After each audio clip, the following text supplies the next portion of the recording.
Hello?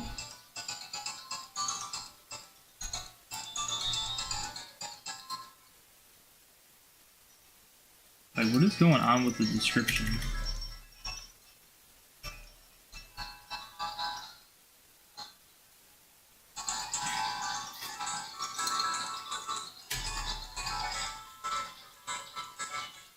Alright, let's save that.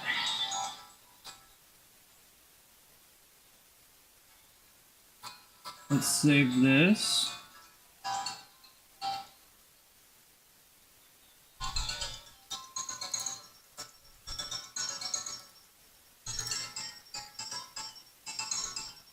Open up the chat. I actually need to check this thing out. Hold on.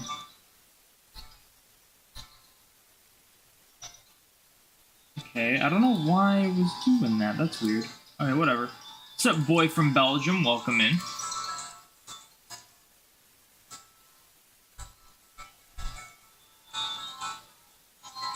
Taylor's the first to say first. Too bad you were second. You lost it this time. What's up, MC? Welcome in. Alright, I think we're good to just get into this. Already 1,500 in on phase 2. You love to see it. Let's get this set up. You know what? I'm going to slide this over slightly, because it's more comfortable for me. Alright, looks pretty good. Let's do it. Oh, did I tweet out the stream? I always do. I forget to do that. Yeah, no, we didn't. So let's tweet that out.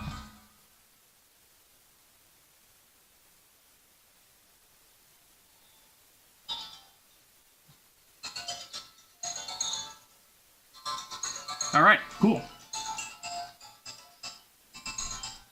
Let's do this.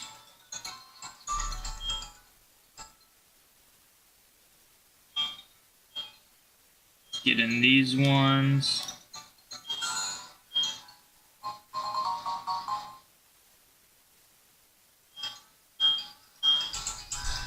I need to get myself like a couple Doduos or something. We need to get something on Fire Leaf Green, man. Last year, our first phase was Fire Red. And then we had some crazy bad luck, and we got our last 3 phases now have been Heart Gold, Soul Silver. I think all Heart Gold, actually, for Safari Week. We gotta get some stuff on Fire Red, Leaf Green. Not only are those the more important games, but also they're more due.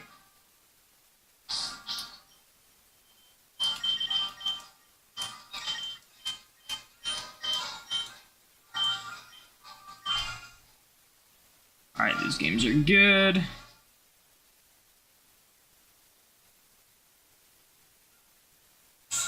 Use the old white Flutarooski. And we're off. We are off.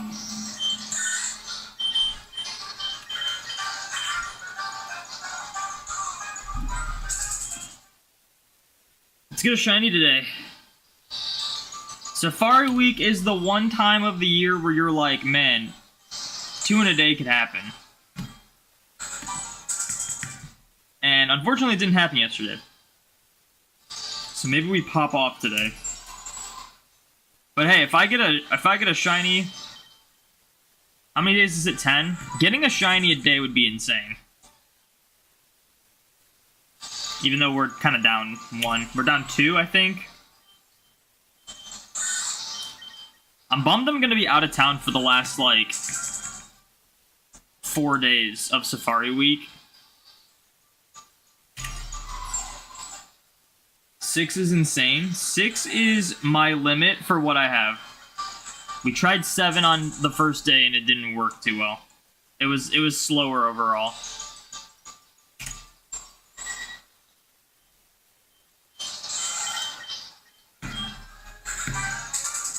But if I had all GB ASPs, I could easily do 8. I just am not gonna buy 5 more GBA SPs. Or technically 3. I could do it with just 3. DSs are too wide. It makes it a little too hard to, like, multi-hunt when you have a bunch of them.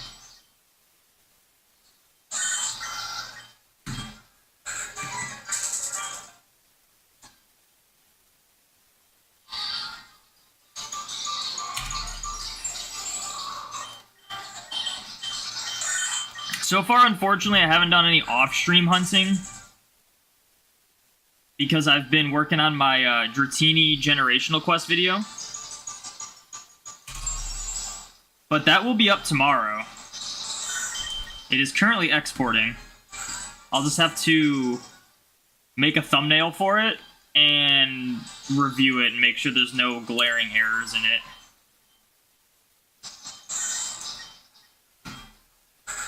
What's up, Jaden? You're doing your form decks, finished Gen 6, now for Gen 7. We're doing all the evolving except a few before putting them in home. Nice. Good luck.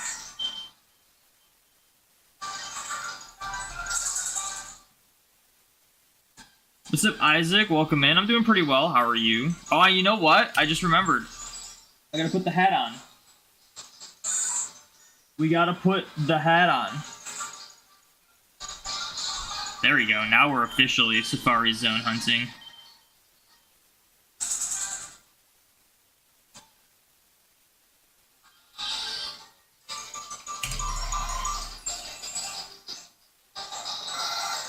What ingredients other than lettuce give grass encounter sparkling and tidal power? I don't know, but if you do just 1 lettuce and then 2 herba mysticas, with one of them being salty, you will get that, so that's the easiest way to do it.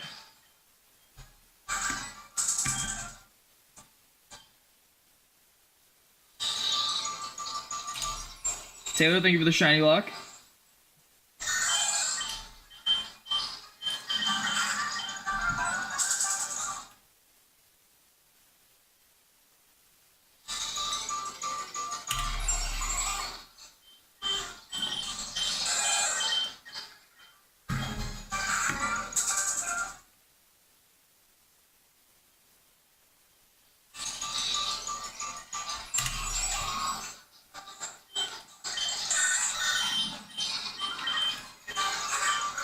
It is crazy that I've never gotten a Nidoran female during Safari Week.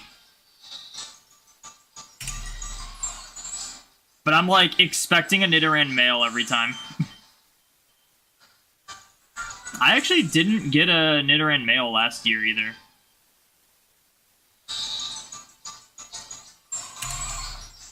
You're out of lettuce? Do you realize how easy it is to buy those ingredients from the shops? Just go to any of the, like, sandwich shop, or, like, the ingredient shops, and just buy more. It's really inexpensive. You're in the terrarium. It's very easy to just do a flying taxi. I feel like you're just making it harder for yourself. There comes a time where stubbornness does indeed make it harder for yourself, and I feel like that is one of those times. Where you could just make it a lot easier for yourself if you just did something really quick. Not where you are right now. Where are you? I'm pretty sure you can fly from everywhere in the terrarium. Where would you not be able to fly from in the terrarium?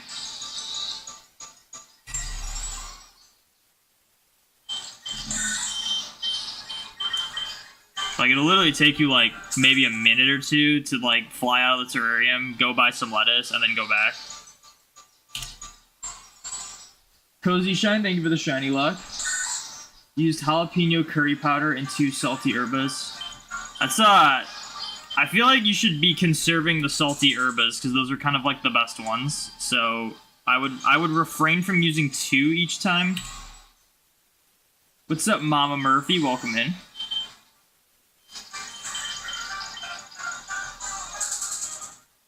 You saved before you did? Yeah, but, like, you're probably going to find a shiny.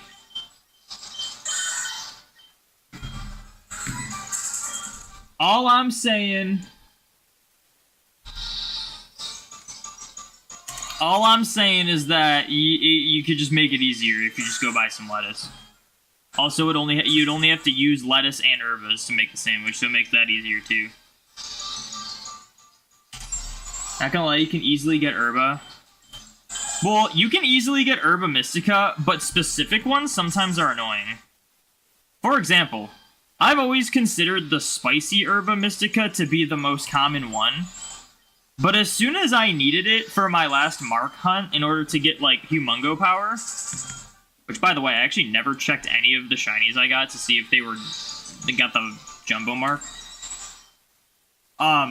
It took me forever to find spicy. I was finding, like, everything but spicy. It was ridiculous.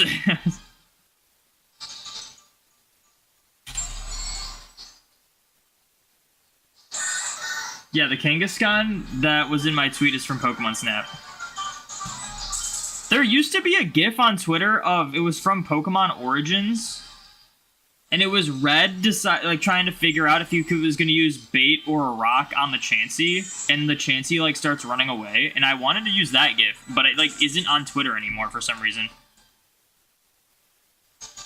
Like, I just couldn't find it. Jaden with the bingo. Alright, let's check out the bingo really quick. Here's my bingo card of this year. Currently, we're in Safari Zone, and I never put Safari Zone shinies on the bingo card because that's just asking for me to either fail them or not see them. Currently hunting Mew. We're probably going to hunt Milcery pretty soon. And then probably do Game Corner stuff. That's kind of my thoughts. What's up, Thor? Welcome in. Thank you for the shiny luck. And Taylor, thank you for the shiny luck. It's not really practice hunting. I'm just doing Safari Week, but I'm missing the last 4 days, so I'm doing it a few days early. So I get the same amount of time. You predict Doduo being next shiny? That'd be a cool one. I need the 3 of them. Found a new glitch in Violet to reset outbreaks without changing the time multiple times. You technically don't have to change the time, you just have to hit the OK button on the time, but if you're talking about something different, then that's interesting. Yeah, still only Krabby. I mean, the odds are 1 in 8192. We've seen total 6,700 encounters or so, or maybe like 7,000 encounters. So it makes sense that we've only seen Krabby so far. What's up, Sfeel? You owe you an apology for yesterday. You got really passionate with defending Gen 5. Honestly, it wasn't really you that was the issue. The other guy was kind of being weird about it. Like, even after I went off stream, he, like, put in the chat, Gen 5 sucks, and I was like, alright, it's one thing to have a weird opinion, it's another thing to, like, be annoying about it. And I was like, if that continues, we'll have to do something about it. You're still predicting Doduo like yesterday? Doduo would be a good one, I need 3 of them still. Alright, we're gonna get rid of the bingo card. So apparently I was not recording, so I guess it's good that I'm recording now.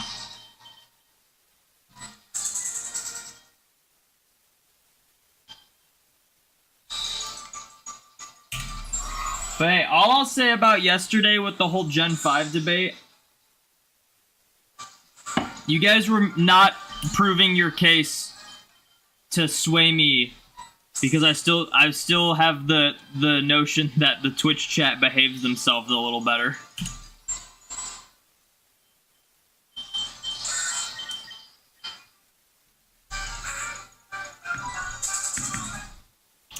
You want to save before the outbreak change, but if you want to save before the outbreak changes, then once it changes, look at the outbreaks. If something could restart the game, it already resets the outbreaks again. That takes way longer though, so that's not a better option at all.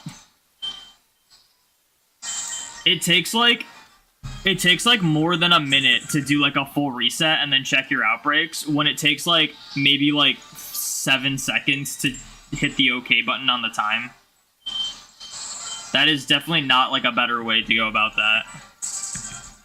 If the resets were fast, then yeah, but the resets are like some of the slowest in the whole series.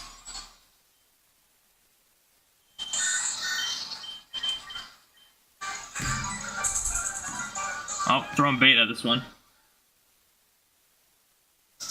It fled. She got into Gen 5 back then. I wish I did too, because it would have been a really cool experience to, like, experience a generation where every Pokemon is new. I wish they did that again. But they definitely won't.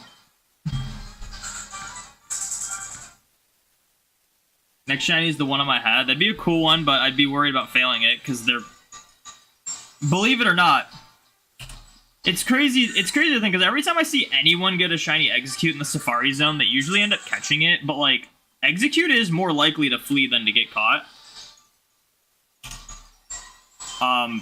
It's not, like, a ton more likely to flee, but, yeah, I'm 1 for 4 on catching Executes, so... To me, they're pretty likely to flee. What gender do you think the shiny Grookey would be? Male. It's got like 8 times the odds of being male than female, so male. If Cute Charm was a factor, that'd be different, but they got rid of that in Gen 9. Sadly. Usually a lurker, but you're pretty well-mannered here. Yeah, it's all good. I'm just saying, like, in general, we get some... And I'm not saying you guys. People that are usually in my chat are pretty good. But YouTube chat is the chat that I usually get weirdos that come in randomly and say just like nonsense. That's what I'm trying to say.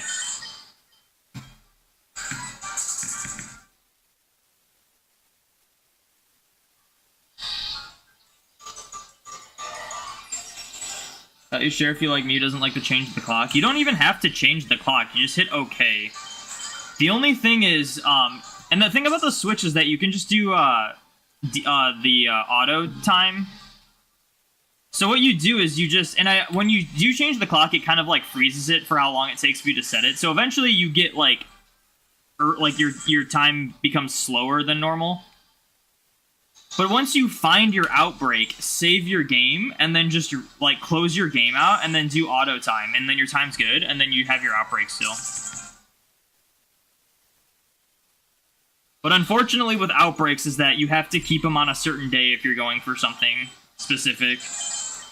So, if 24 hours pass, no matter what with outbreaks, you do have to change your time.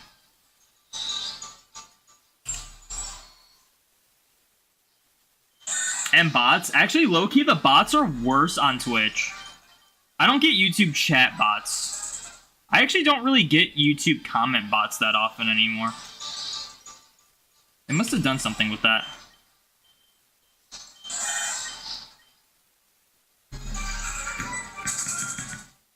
You can see random unhinged people coming through YouTube more than Twitch. Yeah, that's kind of what I'm getting behind. The more like crazies that will just come in randomly.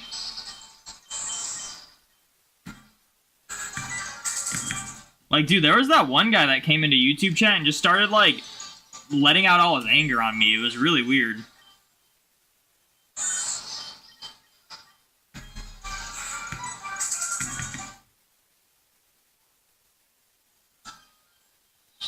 Yeah, Taylor, I know the odds of the... That's how all the starters are. They're all 1 in 8 chance for a female.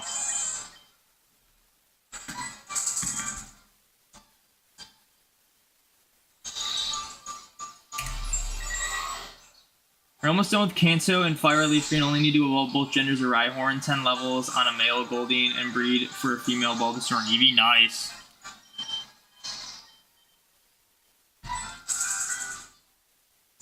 Gotta hear the story. What did they say? It was something about, like, me streaming and being, like, not a good member of society or something like that. I forget what it was. It was like months ago. I forget exactly what they said, but it was something about being angry that I was, like, streaming. That I was, like, a streamer. So they clearly had some demons, and they just didn't know how to... I guess their mother didn't teach them properly how to, like, behave themselves to people. So they just, like, let all their anger out on me. They, like, directed it towards me. Yeah, I got the Krabby. We have officially completed the Krabby line now. You just use YouTube to catch streams because you keep forgetting to download Twitch on your laptop. Wait, I don't think you can download Twitch on a laptop anymore. That used to be a thing a while ago where there was like a desktop like version of Twitch that you downloaded, but it was literally just the site and it was kind of pointless. And I think they discontinued that, so now you just have to use the website.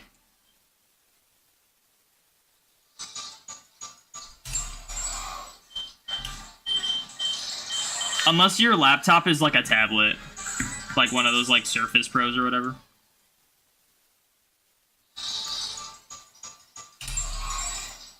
On Chromebook, it's an app? That's crazy, I didn't know that.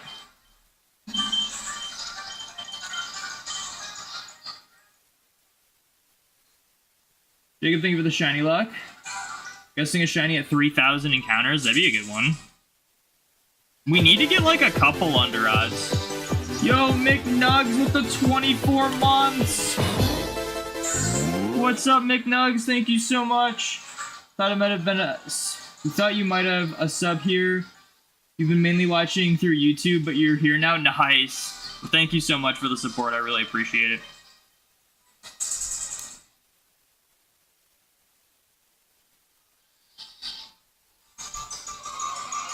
So I guess apparently Twitch has a desktop app for Chromebook only. But for other computers, it's just you use the site. Because they used to have an app. I used to have the Twitch app on my MacBook. On my face. My Rosaline, welcome in. Thank you for the follow. Thank you for putting a smile on Thanos' face. I do appreciate it. But yeah, I used to have like the Twitch app on my MacBook. And I never really used it because it was essentially just the same as the website. But, like, as a creator, you, like, couldn't access the creator studio, so it was just, like, a worse version of the site. Like, it just brought you to the site. And then eventually they, like, discontinued it, so it, like, doesn't work anymore.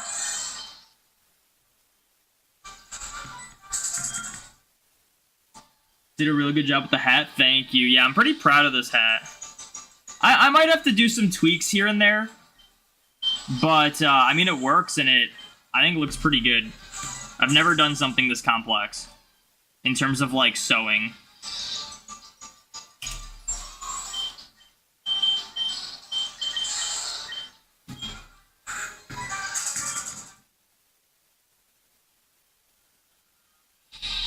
Chromebook runs on Android, so it's essentially like using a massive smartphone. That's interesting. I just remember in, like, high school, we had these Chromebooks, and they were terrible.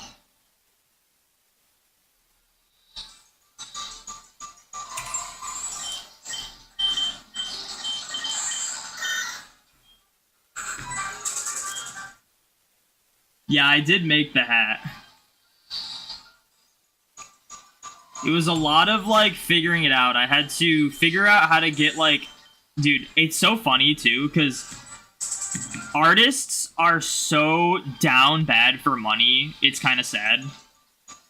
But, I tried to, like, find, like, an egg-shaped pattern to use for obviously the eggs.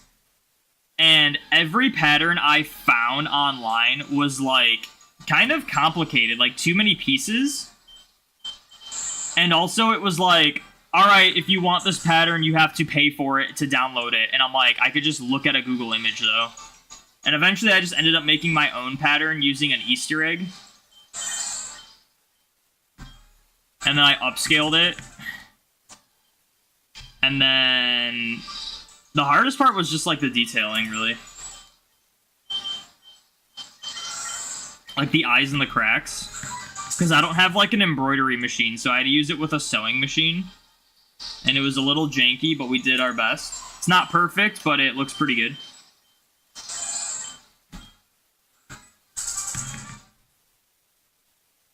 Yeah, the high school laptops. They were like the Gen 1 Chromebooks, essentially.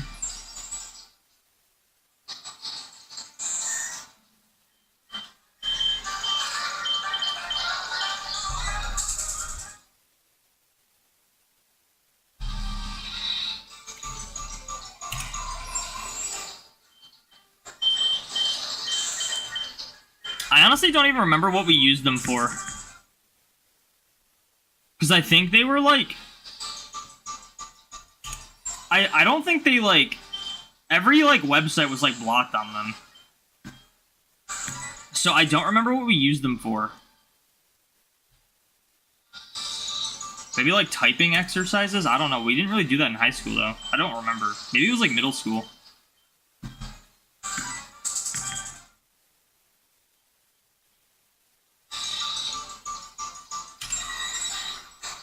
You knew the shiny frame was not far away. Congrats on the Krabby. How many encounters? It was 4,520, I believe.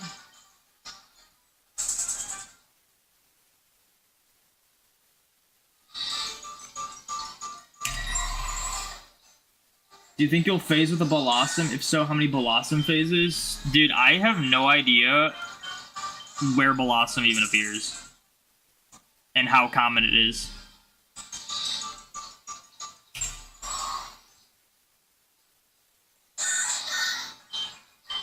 Anyone else gonna watch Iron Lung when it drops? Is that the movie that Markiplier's making? Why did I think it was called something different? Is that the new Paradox Pokemon? We got Iron Leaves, Iron Thorns, Iron Lung.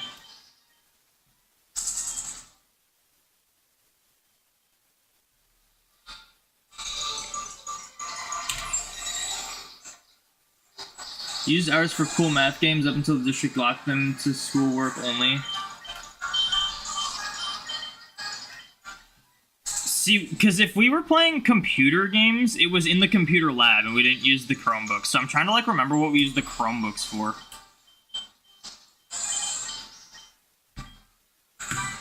And cool math games never got locked because it was called cool math games.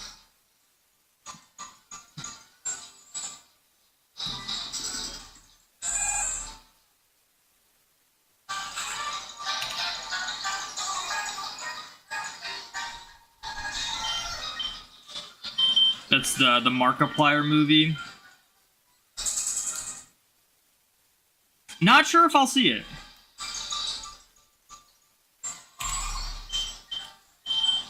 I'm not one who's, like, into blood, so... Not sure if that's something I would watch.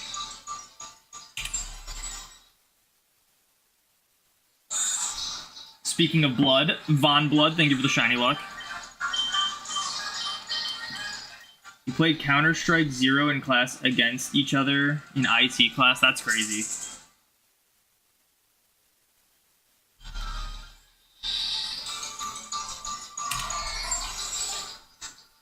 You just like to support him? Yeah, I think that's fine.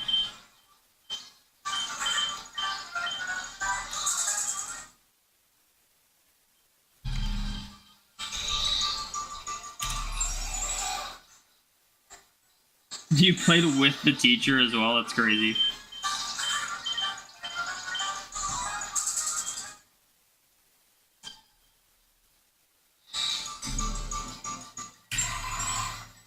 In high school, we had a teacher who was the IT guy, and he allowed us to watch Netflix after a test from him in our free time. Yeah, that's pretty cool.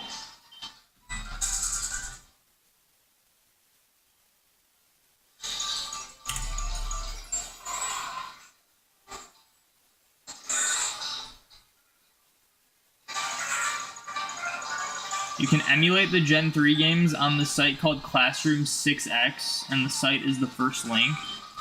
But I don't need to emulate the Gen 3 games. Look how many I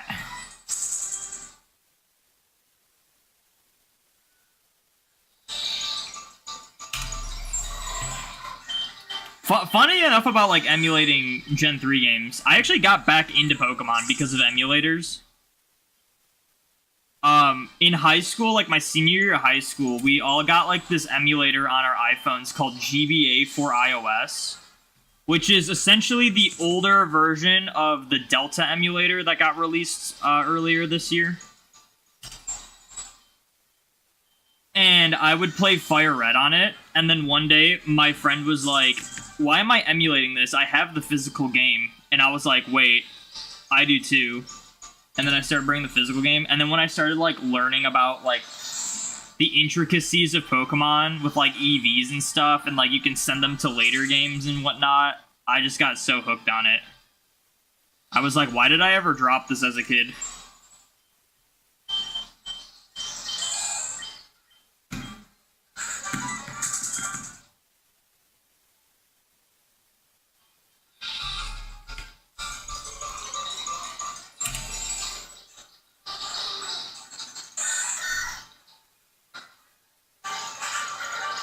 It was mostly programming and a little bit of theory, so we had to chill class for 3 years.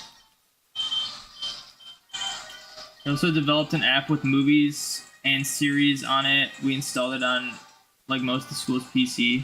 Interesting.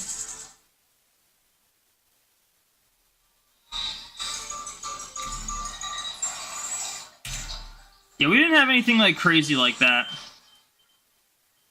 The most freedom we had was in like when it comes to like computers and stuff, was like in my graphics class, we were able, it was the only like set of computers that didn't have YouTube blocked. So and my teacher just let us use YouTube to like listen to music and whatnot.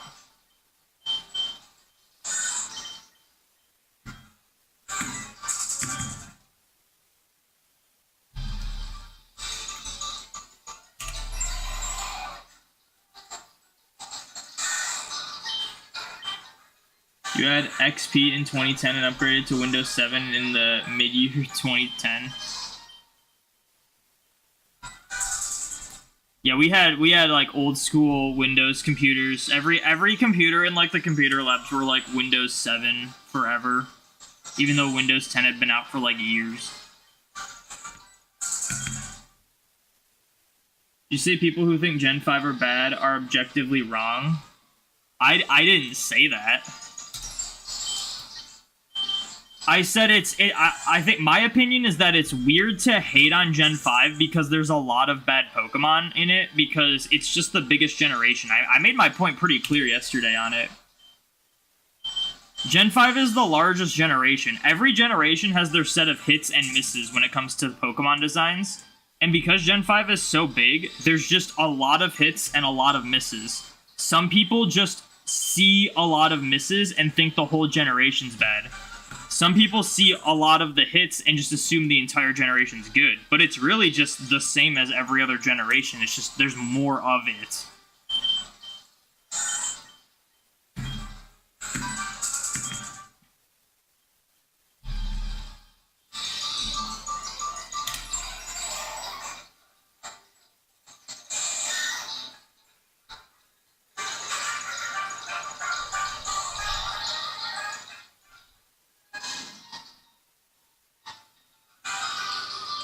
Looking forward to the new Doom coming out. I've never played Doom. I'm also kind of shocked because I feel like didn't a Doom game like just come out though?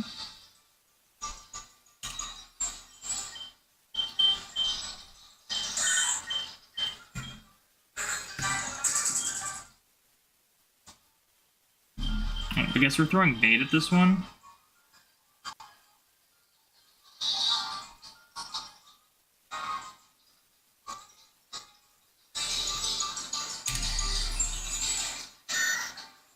Isn't Dune a movie? I said Doom with an M.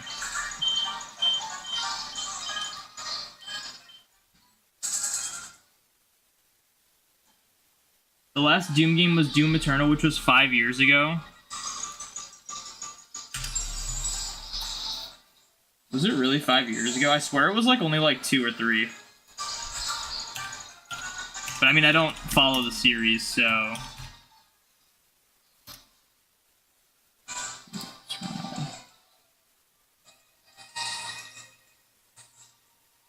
So Doom was it was 2020, so 4 years ago.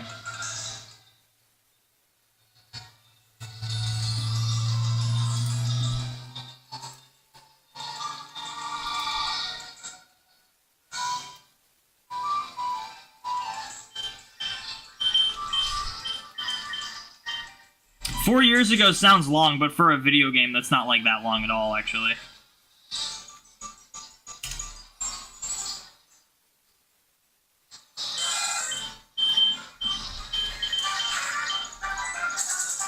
You don't like the Gen 5 story, but you're kind of fine with the rest of the game? What is the Gen 5 story, though? Because there's two different stories. There's the black and white story and the black 2, white 2 story.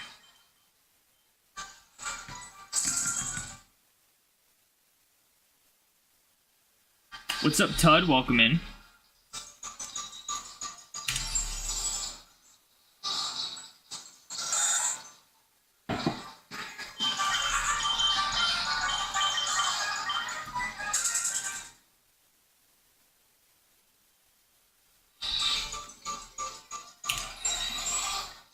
Anything since 2020 is a blur in time.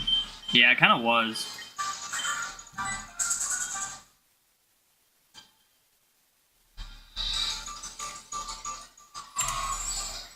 Just got your first ever shiny. There's like a horde of 5 Mons in Violet. That'll happen. Congrats, though. What shiny was it? Oh, it's Palmy? Nice. Yeah, Palmy's a cool one.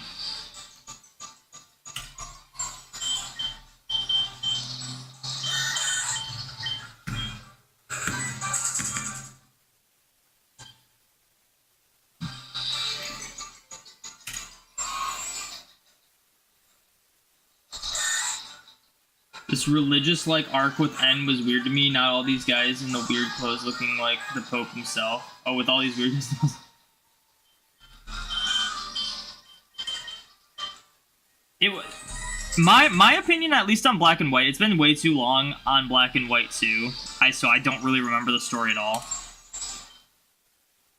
But the idea behind Team Plasma was cool, of the sense of like they're trying to liberate Pokemon. Until they did the 1-2 switcheroo on Getsus at the very end, I thought that was so lame. Like, it was an intriguing, evil team, and then at the last second, Getsus is like, oh, by the way, I was actually just pulling the strings and I just want, like, world control or something. Like, it was so weird.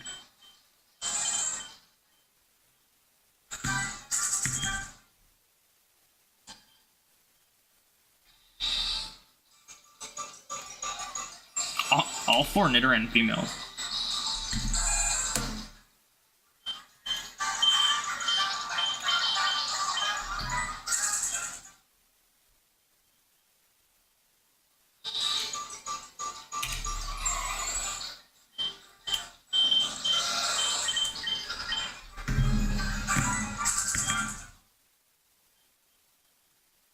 Makes sense though, he wanted to be the only person with Pokemon on his side so he could rule the world from the shadows. Yeah, but it was like an actual intriguing story of the evil team where you kind of like get it, and then like last second it's like, oh, JK LOL, we're the same generic bad thing that we always are, you know?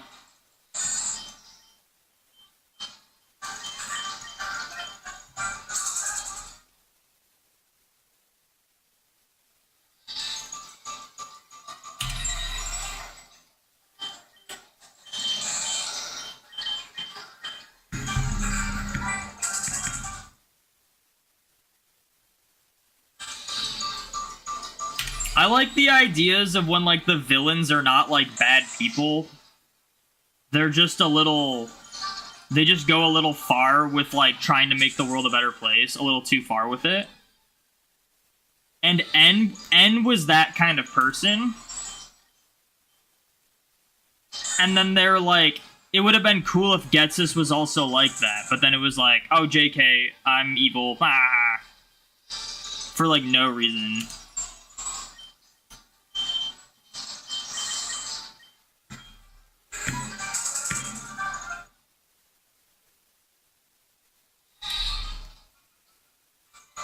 Yeah, I know, it wasn't the entire team, it was just Getsus. I just thought it was weird that they decided to make Getsus, like, evil. And not just, like, the actual leader of Team Plasma.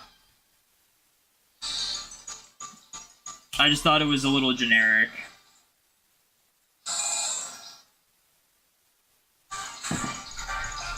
Yeah, we got Krabby yesterday.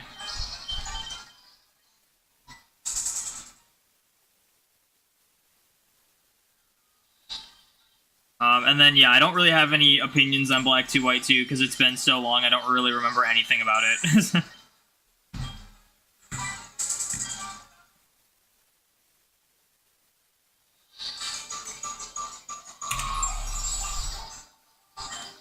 I liked black and white, though, because it was really quick to play through. It was like rapid fire, which was nice for my Living Dex challenge, because I had to play through black twice and white twice. So it made that a little better. Because it was like, it's like rapid fire, like you get through the gyms. You only have to travel through half of Unova to be able to, like, get all 8 gyms, which was nice. It's like one town after the next, they always had gyms, and it was just like, there were some parts, like Chargestone Cave was awful. Chargestone Cave was so terrible because I didn't have repels, and for some reason, like, I made this comment a while back. As a shiny hunter, the high encounter rate sounds awesome, but when you're just trying to get through the game, holy crap, dude. Chargestone Cave, first of all, is massive. Second of all, the encounter rate is like if you're running Illuminate and White Flute. I'm not even kidding. Like, you're literally getting a Pokemon every, like, 2 steps. And I had to, like, and I didn't have an escape rope. I was, like, in the depths of Chargestone Cave, and I was like, I gotta get repels. And I had to, it took me, like, 30 minutes just to leave the cave to go get repels to make it so that I couldn't, like, spend another hour in the Chargestone Cave. It was awful. That was definitely the worst part of Unova. I don't care about the Pokemon in it. If you guys like the Pokemon in it, that's fine. But it was awful to traverse.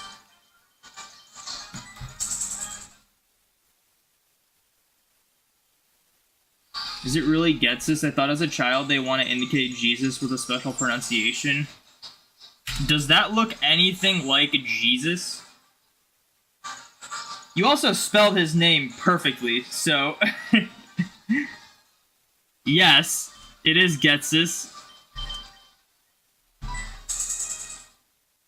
Black and White 2 trying to stop Getsus from ruling the world via white-black Kyurem. I kind of, like, knew that. I remember at the end he, like, tries to kill you with Kyurem, and then N saves you.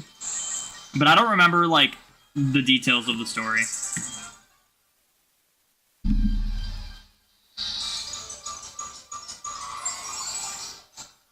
It's GCs in your language. Well, what language is that? I mean, Unova's based off of New York, so I would assume it's more of like an English pronunciation for stuff.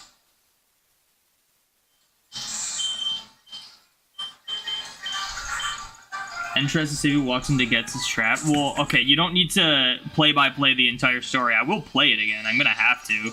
I don't need to be told everything that happens exactly.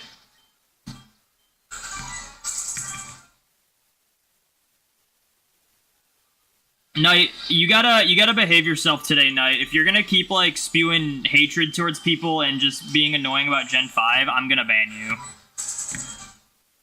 I respect your opinion not liking Gen 5, but there's one thing of having a different opinion. There's another thing about being annoying about it, and you were definitely being annoying about it yesterday. Especially after, immediately after I went offline, you, like, posted another message about hating it.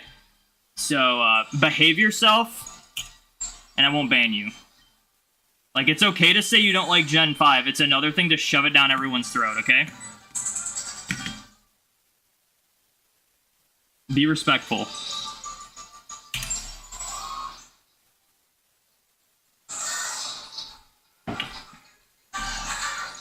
Oh, it's German?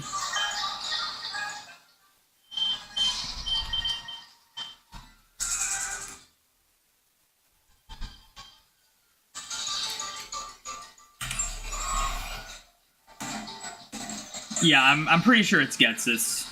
That's how it's spelled. I mean, it's supposed to be based off of the US. If it was based off of Germany, that'd be a little different.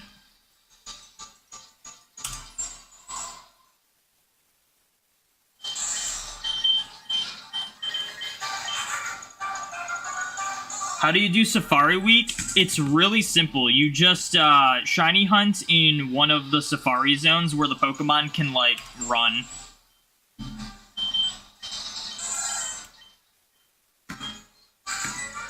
And it goes from technically tomorrow to June 30th.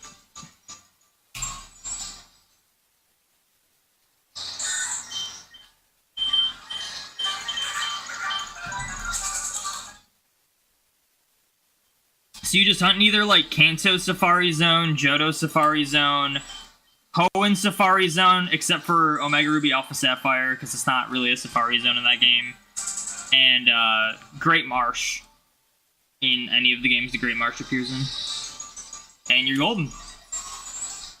What games can you do that in? So you can technically do it in red, blue, and yellow, but I wouldn't recommend it, because shinies don't really exist, and you have to do fishing encounters, and it's really weird.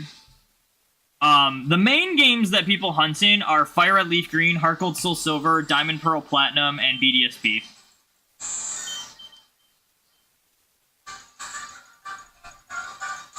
Which I realize I shortened to BDSP. Brilliant Diamond Shining Pearl. Oras's fake Safari really hurts. Yeah, I don't get why they did that. It is so weird to me that they, like, the Heart Gold Soul Silver was the latest Safari Zone until Brilliant Diamond Shining Pearl. Which is so weird. I'm glad they brought it back in Brilliant Diamond Shining Pearl, but, like, it is really weird they decided to just, like, not do it in Omega Ruby Alpha Sapphire. That is definitely one of the things I don't like about Omega Ruby Alpha Sapphire. This does put a smile on my Jack, face. thank you for the follow. Thank you for putting a smile on Thanos' face. I do appreciate it. We don't talk about the Great Marsh, as you heard. Yeah, true.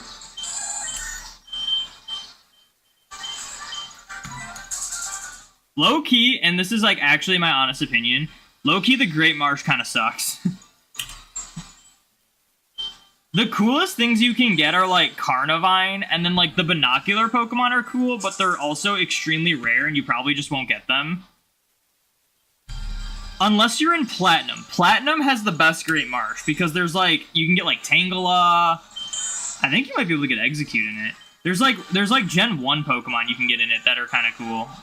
Like, the issue with the Great Marsh is that if you hunt in Great Marsh, you're pretty much just gonna get, like, Whoopers, Quagsires, and B-Barrels.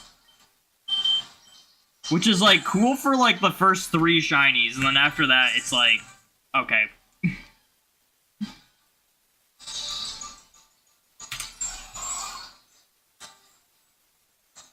Jack, thank you for the shiny luck. You hope they never do another Let's Go game. You didn't really like it. I liked it for what it was, but I also hope they never make another one.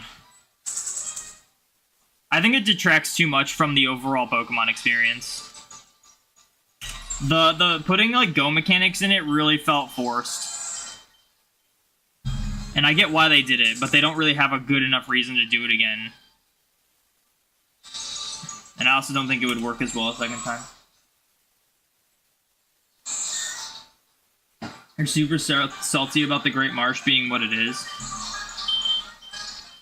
There's some cool ones you can do, I think, in Platinum. Like, that's the thing. Like, you can get some cool shinies in the Great Marsh in Platinum, but they're all, like, really rare. Like, we're talking, like, 8% or less. Like, you can do, like, the dongle hunts. You can get, like, Arbok in the Great Marsh, which is, like, really crazy. But it's, like, an 8%, so you probably won't find it.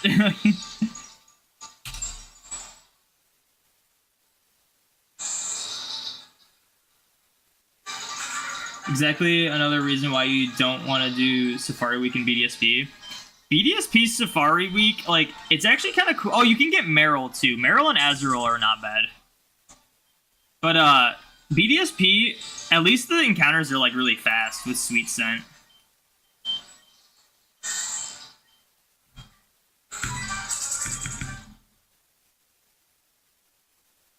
Cute Charm Glitch. I don't think you would have much respect if you did Cute Charm Glitch in Dirt for Safari Week, you know?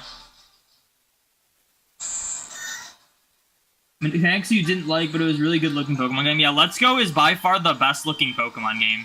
The only thing I didn't like about the style of it, I didn't like that hybrid, like, chibi style they did, where it's like, they're not, like, full chibi like BDSP, but they have, like, those bobblehead looking heads. I didn't like that. But everything else about it looked incredible.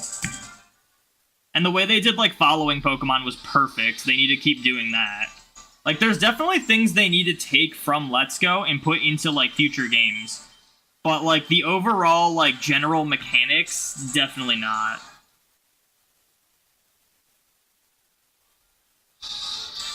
Especially if you went from like Sun and Moon, Ultra Sun, Ultra Moon, where it was like full scale, to then like this weird chibi hybrid, which I know they did for like Gen 6, but it just wasn't the same in Let's Go when they had as good of graphics as they did. You know, look, you got some chores you need to get done. Good luck. I always forget about the dongle Pokemon in Gen 4 games. There's some cool ones, but it's usually pretty hard to make them common. I think you can do like Mawile with like Magnet Pull. I did a repel trick for Weedle and Kakuna that made them pretty common.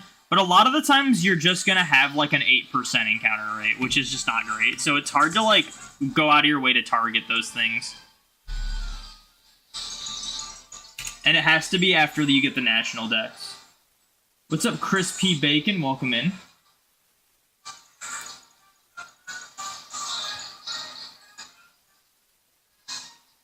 There's only 7 Pokemon, counting entire line as one. That you despise with passion of 10 million suns. Oh, in the Great Marsh. Yeah, like Platinum has a more variety in the Great Marsh, but like there's a handful of cool Pokemon in the Great Marsh, but they're all like really rare. Omar, you're gonna get banned because you are a bot.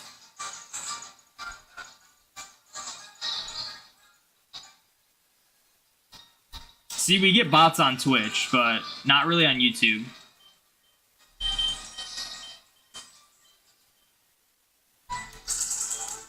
You were messing around with the cute charm glitch once and got a male shiny haunter in the Safari Zone, which was the opposite gender as the glitch shiny, so you're going insane and ended up catching it. Does that mean it's like... I'm not sure what that means entirely. Because I know cute charm glitch... If you don't have, like, the proper ID and whatnot, it, like, makes shinies a lot harder to find. And there's, like, different levels of it. Where sometimes they're only slightly harder, sometimes they're, like, a lot harder to find. But I don't know what that means with, like, getting the different gender shinies. Does that just mean it's full odds? Like 1 in 8, 1 9 2? I have no idea.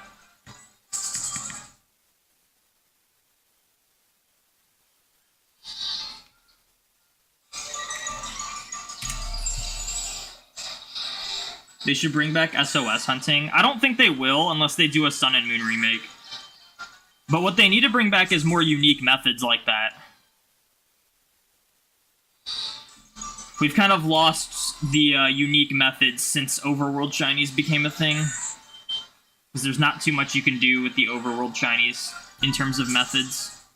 Besides just giving you a temporary or permanent buff and then doing the same thing like normal.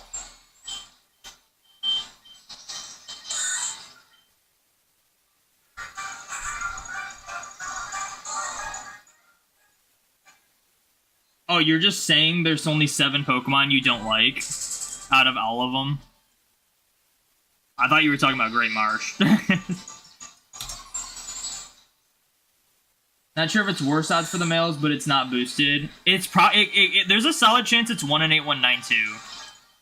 Because the cute charm affects the gender, and the way it affects it's like the way gender is rolled in like Gen 4 is also, like, uses the same data as shininess. So when you, like, force a certain gender with, like, your certain whatever ID, whatnot, it, like, forces shinies and whatnot. But also could prevent you from getting shinies. So if it's the opposite gender that's unaffected by cute charm, it might just be full odds.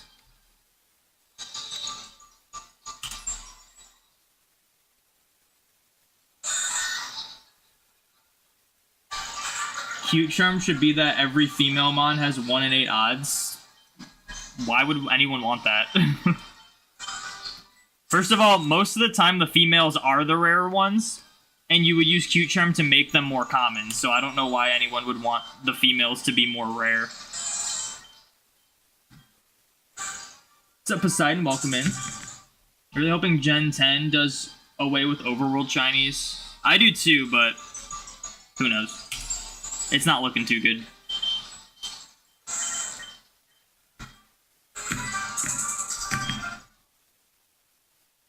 I think having, and I'm definitely assuming Legends ZA is gonna have Overworld shinies, having 3 games in a row of Overworld shinies makes it seem pretty clear that that's what they're gonna stick with, which I don't agree with. I don't like when they change the mechanics that much, it's gonna split the fan base. Whether or not it is indeed the better option or not, it's gonna split the fan base. So to only cater to a portion of the fan base that consistently is just a bad move. When you split the fan base like that by drastically changing a core mechanic of all of the games, you gotta cater to both sides. You gotta alternate, and they just haven't been doing that.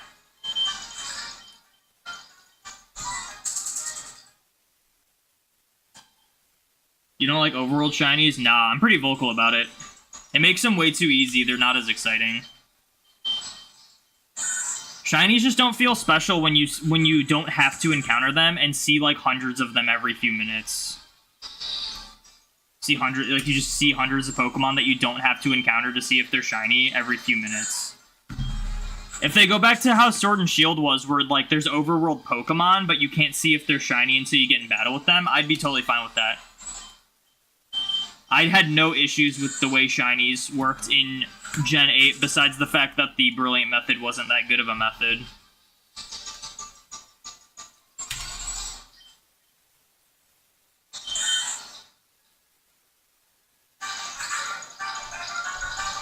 Still probably gonna buy it just because you're such Pokemon mark that you really miss traditional encounters. Oh, but you really miss traditional. I was like, what? I just read that wrong. Yeah, no, like, I'll still buy it. I still like completing, like, the living decks and whatnot, but... I mean, I haven't done too much shiny hunting in Legends Arceus. I haven't done too much shiny hunting in Scarlet and Violet. I want a game that gets me excited about shiny hunting again. And it's just not, like, I just don't think I'm gonna get that from Legends ZA.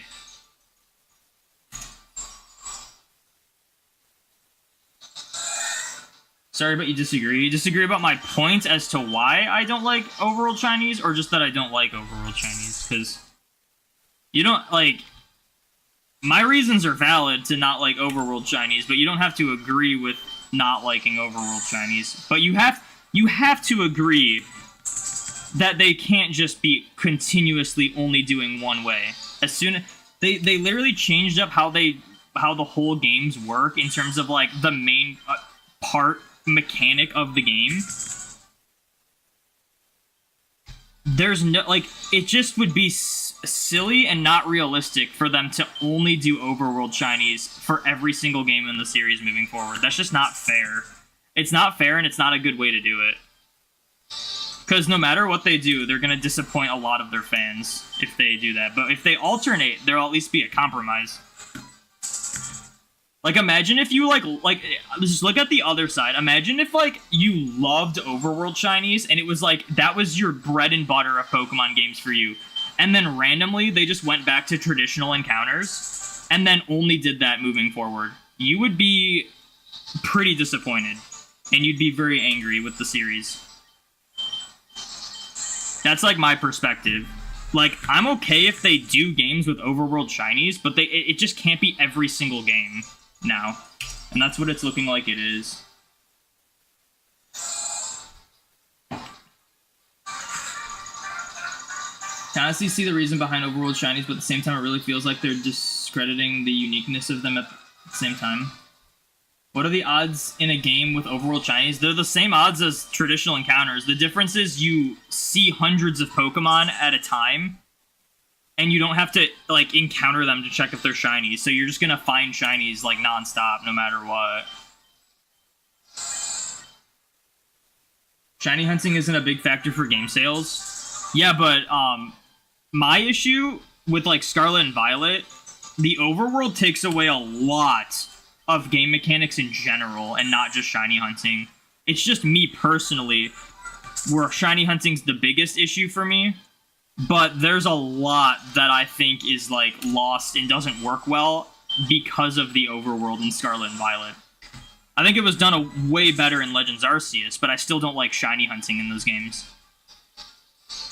Like, I still enjoy Legends Arceus as a game, I just don't like shiny hunting in it, which is still kind of a big deal to me, because that's what keeps me coming back to Pokemon games. Reason why I'm playing these, like, what, 13, 14-year-old games. These are like 20-year-old games at this point.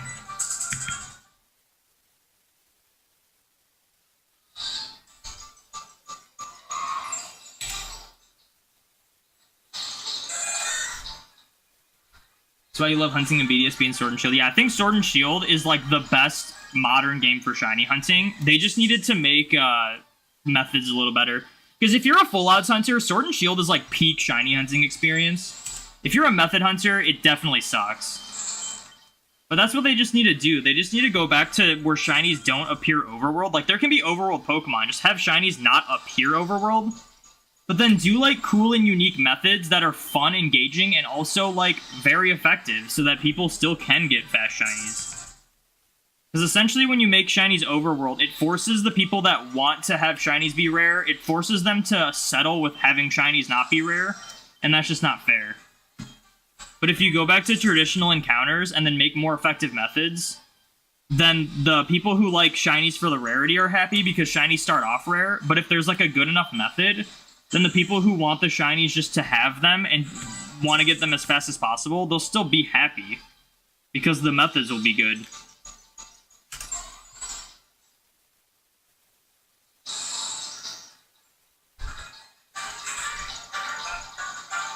For longevity and repellability, it's definitely a contributing factor, and that can't be ignored. Yeah, that's true. Yeah, like how they remove Pokerust. Yeah, like you can't have Pokerust in a game with overworld Pokemon.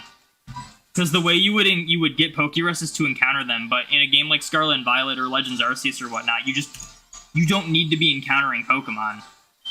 Because you just run by them.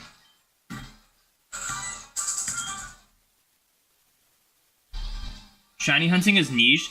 Shiny hunting is not niche, but it's niche in the grand scheme of, like, who's buying Pokemon games.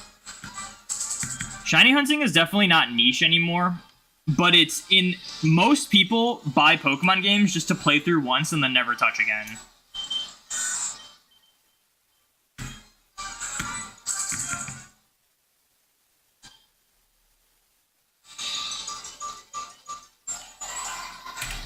Yeah, shiny hunting is niche, but when the point of the game is to collect and catch them all, you wouldn't it technically make it not as niche? Yeah, I mean, like, I think, like, overworld aspect, and not just for shiny hunting, it kind of ruins the rarity of anything in a collection game, and rarity is a very important factor of a collection game. Think about the first time you found just, like, a rare Pokemon in an old game that wasn't even a shiny. You just that stuff like that doesn't happen in the modern games with overworld because nothing's really rare. Because things that would be like a 1% overworld would still only take you a few minutes to find, and not be like some crazy rare thing that your friend found luckily and you just like can't find it unless you spend like 30 minutes looking for it, you know? Rarity definitely matters in collection games, and the overworld aspect gets rid of a lot of rarity and makes it just not as fun to keep playing the game. Shinies need to be earned. Not necessarily, but for me, I like when I earn the shiny. But there just needs to be a balance, because shinies in Scarlet and Violet don't feel really earned to me at all, even if I've tried to make them rare by full odds hunting. And I think that's kind of the issue. Like, I don't care if there are broken ways to find shinies. I really don't. Like, we've always had broken ways to find shinies. Like, there's guaranteed shinies starting in Gen 2 with the guaranteed Gyarados.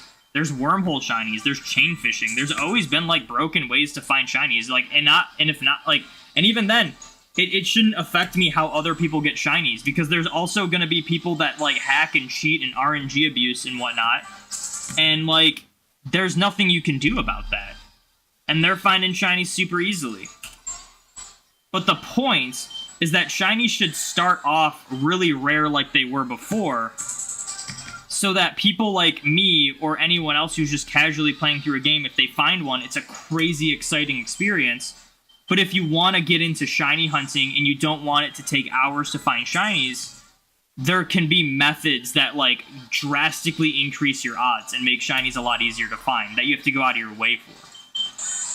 I think methods should be something that you have to, like, actually put some work into to, like, go out of your way for to get. It shouldn't be just be, like, the default shinies are easy, and then a method just makes them, like, free, you know?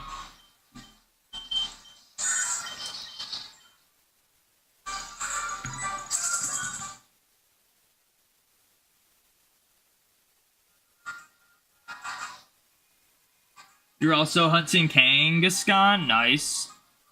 I'm not targeting Kangaskhan, but if I get one, it's also 1%, so I'm very unlikely to get one. But if I get one, that'd be crazy.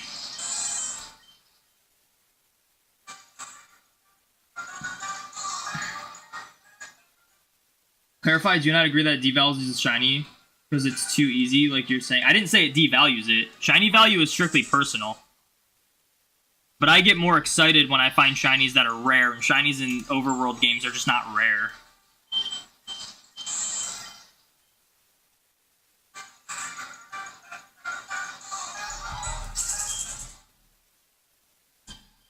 But Chase, you gotta understand, if you're using the argument I'm using 6 games to make encounters faster, I understand where that's coming from, but the difference is, not only are these encounters still slower than a game like Scarlet and Violet, but even with like one game in Scarlet and Violet with double the shiny odds, you still get way more encounters than what I'm currently getting. So that's not really a valid argument. Like, I get where you're coming from, but in the context of what I'm saying, that's not really a valid argument. Like, at all.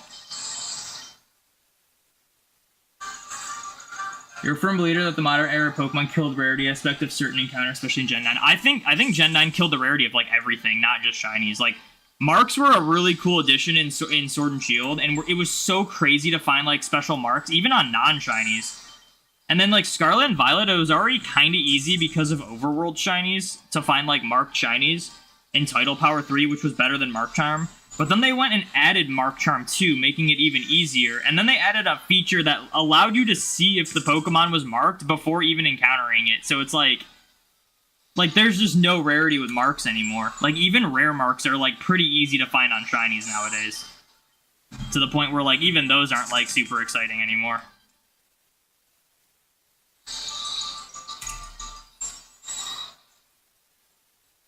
You'll admit that random encounter shinies do give that excitement versus seeing the overworld, but to each their own. Yeah, and that's totally fine to enjoy overworld shinies, but it shouldn't be what happens every single game moving forward. You guys have to understand that. Like, again, I'll bring up the point. Anyone in chat right now that loves overworld shinies, imagine they decide to go back to traditional encounters. Let's say let's take it to an even more extreme. Let's say next Pokemon game comes out, they go back to traditional encounters, go back to 1 in 8192 shiny odds, and then also don't have any methods. You would feel pretty cheated, and you'd be frustrated. And let's say they just kept doing that for each game moving forward. You would be frustrated and want them to change it. That's kind of what I'm saying. I'm not saying I don't actually need them to go back to 1 in 8192. I don't think that's necessary at all. But they need to go back to traditional encounters every now and then. It can't just be overworld for every game. It's gonna get stale. It's already been getting stale, too.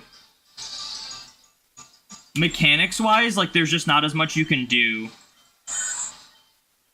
with overworld encounters. That's why the shiny hunting methods haven't been as unique since Sun and Moon. Because there's really not much you can do about overworld shinies, like overworld encounters with methods. You can't be doing, like, SOS. You don't get into encounters, so you can't, like, do an SOS thing.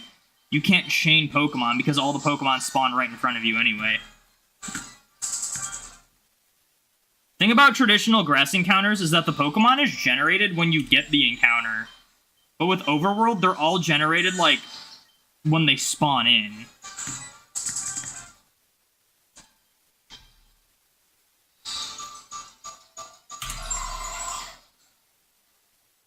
No, I have not found the shiny Mew I'm looking for. I just had to put it on hold for Safari Week. Dio, thank you for the shiny luck.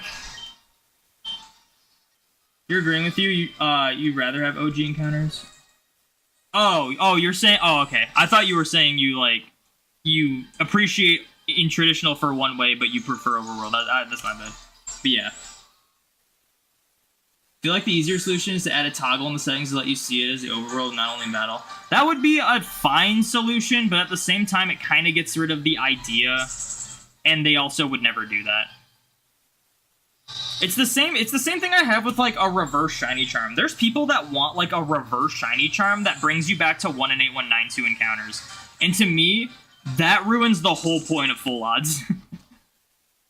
Like, to have to go out of your way to make shinies lower odds is ridiculous. The point of full odds hunting is that it's fun finding something rare without a handicap. So to go out of your way to reverse handicap yourself is so, like, that just doesn't make any sense. You know? So, like, having an option, I don't think works for, like, Overworld versus traditional. What they need to just do is just have a couple games that are traditional. Have a couple games that are Overworld. My best solution, which I don't think they're gonna do, would have been, like, every, like, core mainline game, like a Scarlet and Violet, like the Gen 10 game, is traditional encounters, but then they sprinkle in some Legends games that have Overworld. I feel like that would have been, like, a great balance. Where essentially, like, every other game is, like, an Overworld game. I feel like they should have done that, but clearly they're not. Because this will be... If Legends ZA has Overworld encounters, which I'm sure it will, that'll just be 3 Overworld games in a row.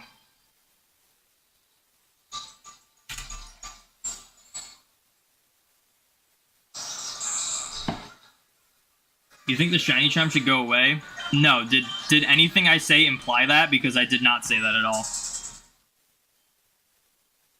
Oh, I ding-donged. I forgot that I was ending at 1500. Let me do one more encounter on this game just to get the full 6. Alright.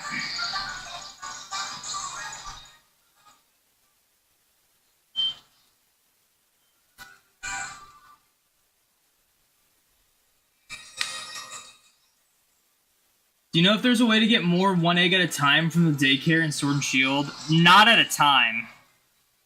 But every time you see the daycare lady do this, that's when she has an egg. So every time you see her put her arm up like this, then you go and talk to her and you'll get an egg from her.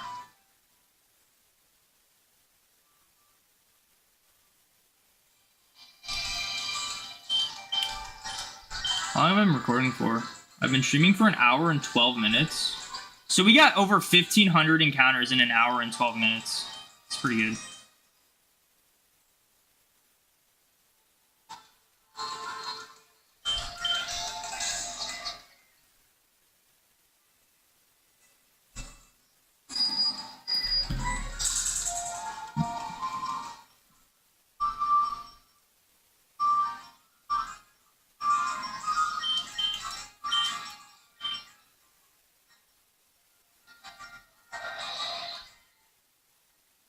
You've returned? What do you mean done already?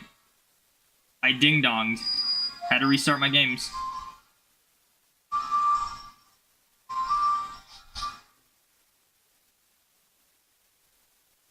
The only Safari Zone you get unlimited steps in is Heart Gold Soul Silver.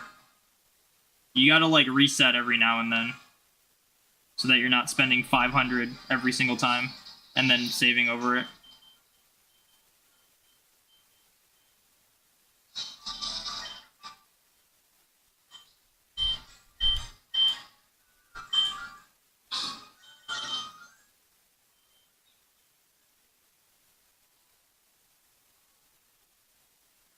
Leaf, thank you for the compliments on the hat.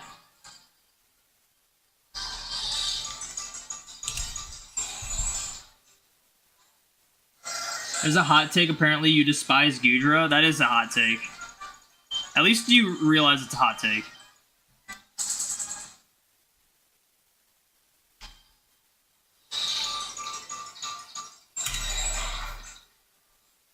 You got a random YouTube ad. That is what happens when you watch live streams on YouTube and Twitch. You get random ads.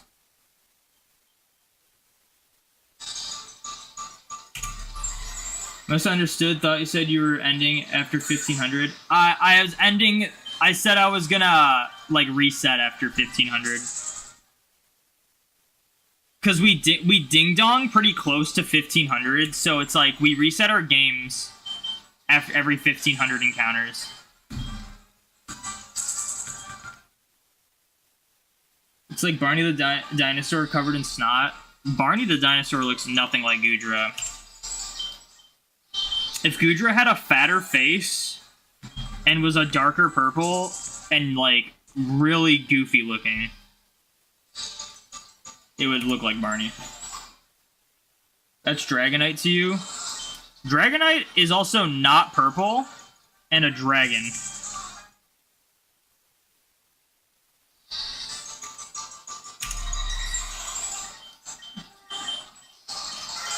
You guys are just naming, like, basic, like, reptilian bipedal animal, like, Pokemon and being like, that's Barney. It's like, yeah, it's almost like Barney was designed to be a bipedal reptilian thing.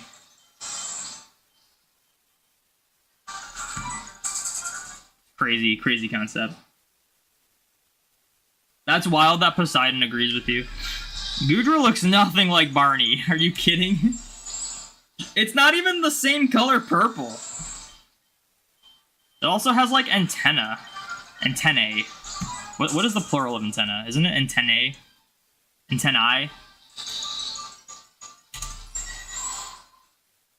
Oh, the snot part? Okay, well that's... I feel like everyone should have known about that already. It's literally called Goodra. I will say, it's weird that Goodra is not a poison or water type. Having it be pure dragon is kind of weird.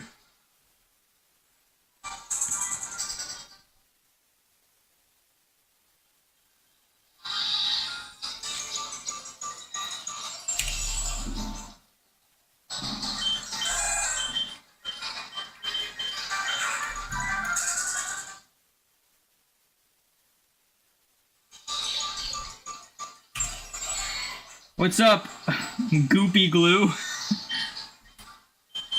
What are the odds, man? We were just talking about Goodra. And then Goopy Glue comes in.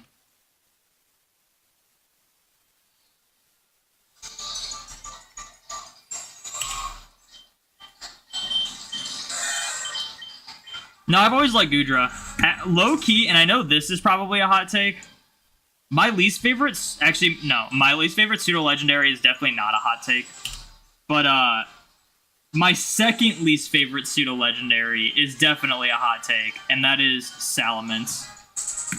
I thought Salamence was so much cooler as a kid, like in Gen 3 and 4, but, like, I don't know. It's just okay as a Pokemon. Definitely much prefer Metagross over Salamence for the Gen 3 pseudos. But my least favorite's Komodo, so, like, that's not really a hot take. I feel like most people would rank Komodo as, like, the worst pseudo-legendary. Not sure where I'd rank Baxcalibur.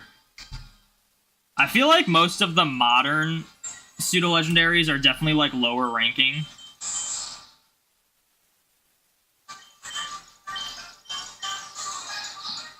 You never like Garchomp? I've always liked Garchomp. I've but I've liked it less throughout the years. Like, as a kid, it is one of those things. You ever see that meme where it's like Pokemon I liked as a kid, and it's all those like crazy, like, cool Pokemon, and then it's like Pokemon I like as an adult, and it's like a bunch of like cute Pokemon? That's kind of like a real thing. Like, when I was a kid, it was like any Pokemon that was like this menacing, like, monster or dragon was just like super cool. But now it's like I like the cute ones a lot more, usually.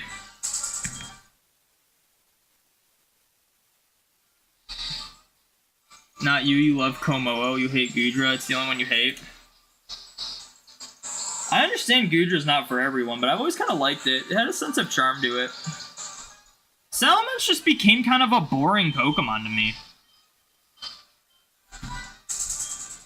And it's Mega. It's like my least favorite Mega. I'm not even kidding.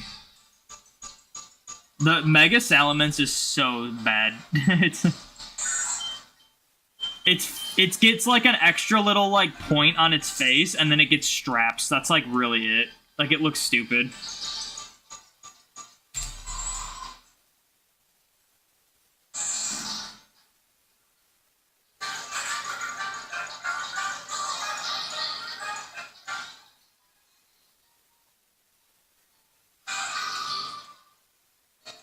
Great designs have expiration dates in our head. That's probably it. Like, yeah, I used to love Salamence, and then when I got older, I was just kind of like, I mean, it's okay. Like, I would definitely pick almost every other pseudo-legendary over it.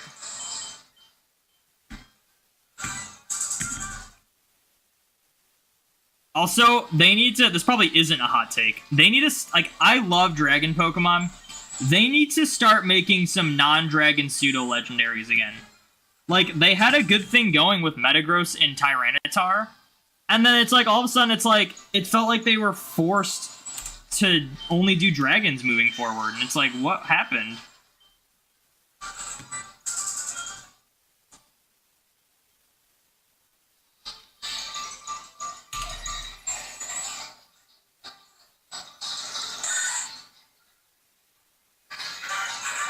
You say the same, you like big beefy Pokemon like Salamence and Aggron. Cutesy and derpy Pokemon are not for you. That's the glory thing about... That's the glorious thing about Dragonite, is that it's a big beefy Pokemon that will kill you if it wants to, but it's also cute and derpy. There's two sides of Dragonite. It's the perfect balance. Also, as a kid, I always liked Dragonite just because it's like, it looks like the very typical, like, dragon thing that you would just, like, see. Like, when you think of a dragon Pokemon, that'd be, like, the first thing you think of.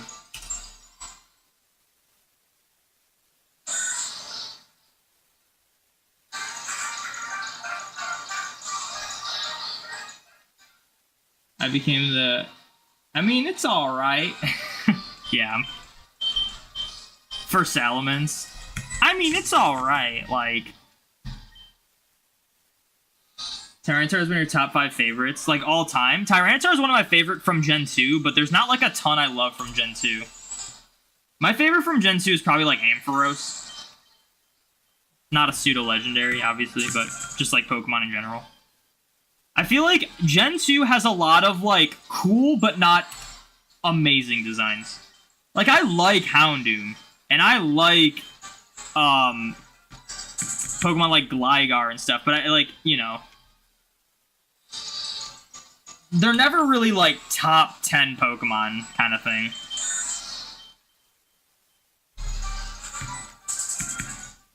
Favorite Gen 2's Heracross? Heracross is like a really cool one though. I'll give you that one. Heracross is like probably one of the coolest bug type Pokemon. Heracross and Scizor. Gen 2 has, like... Gen 2 had bug types on lock, really. Except for, like... Shuckle, really. Like, I know Shuckle's a meme, haha, funny, but Shuckle is just kind of a forgettable Pokemon, I'm gonna be honest. One of the only single-stage Gen 2 Pokemon that still hasn't gotten an evolution. It's only Shuckle and Smeargle. Which I don't think they're gonna give Smeargle, an evolution.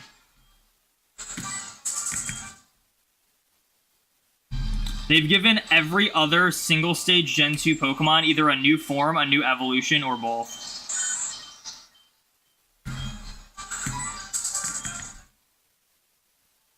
The ultimate defense meme. The thing about, like, people think the defense in Shuckle is everything, but it's like, dude, it needs to also have a high HP stat for it to be, like, worth doing anything. Maybe your first time doing Safari Week, do you think 7 systems is a good minimum? I'm using 6, and that is, like, my max. So, no, I don't think 7's a good minimum. It depends on what you're doing and what systems you have. But, I mean, mess with it and see how it works. I'm a lot faster with these 6 systems than I was with 7. So I got rid of 1.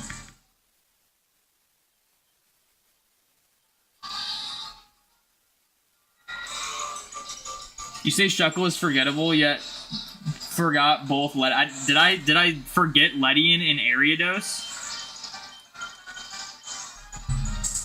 I didn't forget them. I just don't think of them as... Ledian, I will give you Ledian kind of sucks. Ariados is cool, though.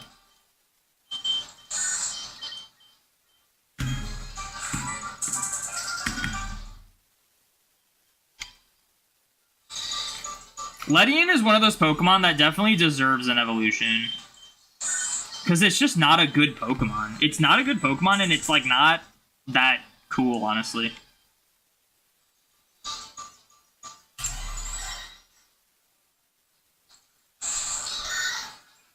Oh yeah, Delibird didn't get anything. I forgot about Delibird. Speaking of forgettable Pokemon. No, Delibird got at least Iron Bundle as like a Paradox. Which I don't know if that really counts, because that's like a completely different Pokemon.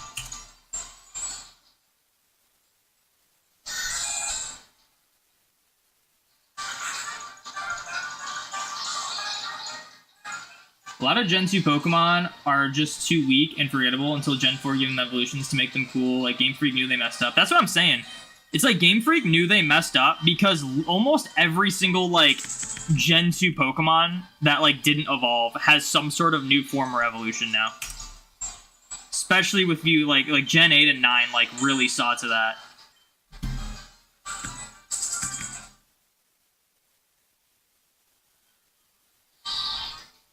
Use 4, that's enough for you. Yeah, 4 is usually really good. I'm just capable of using 6. I normally hunt 4. 4 is like a nice sweet spot. But it's really easy to just run these 2 extras with my setup. You used to multi-hunts with 5 systems already, but I want to ante up for the event. Yeah, I mean, like, go for it, but, you know, be reasonable if you find yourself, like, being a little too slow with it. For me, I had, like, a Sapphire to the side, and it was slowing. Not only was it hard to, like, get the muscle memory for it, but it was slowing down my encounters, and the Sapphire was ding-donging fast, so, because the encounter rate just isn't as good in Ruby Sapphire as it is in Fire Red Leaf Green. So I was, like, ding-donging on it, and it was overall slowing me down more than just running 6 systems and getting faster encounters. Like, I can kind of, like, fly through these. You're at 14k for Safari Week. Hopefully you get something soon. I've been there. We've been there a couple times now.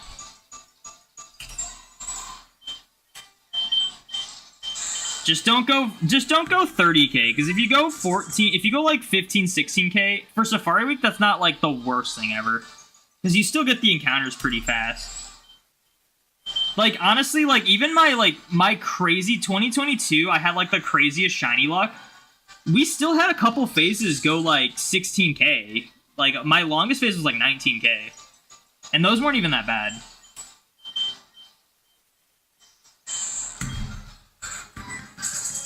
Jinx is the worst Pokemon of all time. I'm gonna disagree with that, just because there's Pokemon I dislike more than Jinx.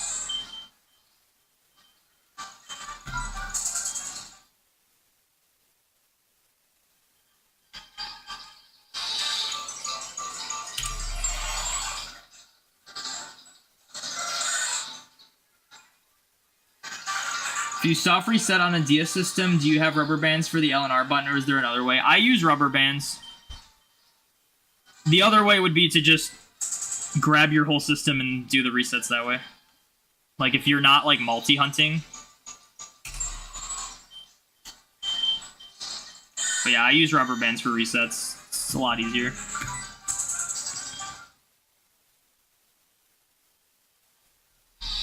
Jinx is also your least favorite Pokemon of all time. My least favorite Pokemon of all time is probably Kling Klang. Just that whole line I don't like. Mr. Mime, aka Mr. Creepy. Nah, dude. Galarian Mr. Mime is worse than regular Mr. Mime. What is the worst thing they could have done with a humanoid Pokemon that some people already thought was kind of creepy? Make him more humanoid. Galarian Mr. Mime is just a man that is, like, kind of creepy. At least regular Mr. Mime has, like, weird enough proportions that make him not uncanny. Galarian Mr. Mime is starting to slide into the uncanny valley. Like, at least most humanoid Pokemon are, like, don't just look like humans. They're just humanoid. Galarian Mr. Mime just looks like a man.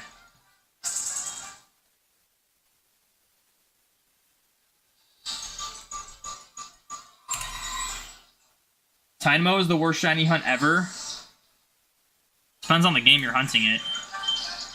And I'm assuming you mean Scarlet and Violet, and in my honest opinion, there is no hunt in Scarlet and Violet that is the worst hunt ever, unless it's Gimmighoul. And even then, there's still worse hunts out there. But Gimmighoul's pretty bad.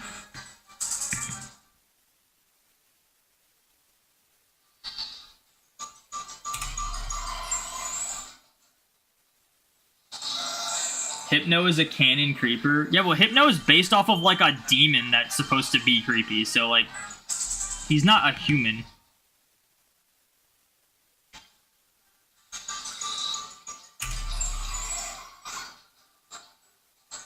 Ember I don't like because it has the shiny Infernape deserves. I like shiny Infernape. I think it's the weakest of the line shinies, but I still like the shiny. I like the pink flames on it. Put a smile on my face. Darth Vaxis, thank you for the follow. Thank you for putting a smile on Thanos' face. I do appreciate it. You can shiny hunt Gimmighoul. Not really. It's complicated. Like a year ago or something, they did an event where they put Gimmighoul in raids for a limited time.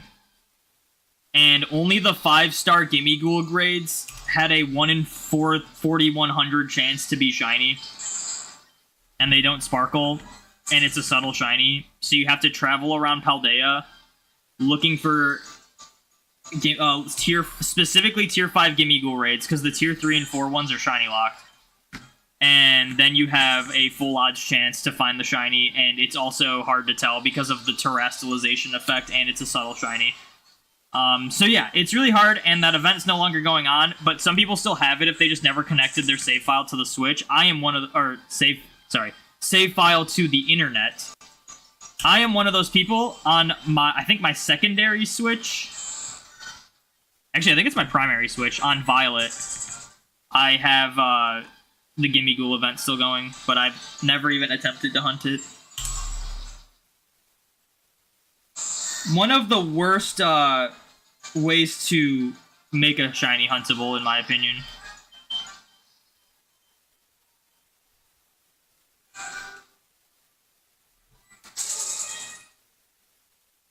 Fernape is fine to me. Your least favorite from Gen 4 used to be your favorite as a kid, but Torterra is so freaking awesome. Torterra definitely went up for me, but I've never been a fan of Empoleon. So, I still think Infernape's my favorite of them.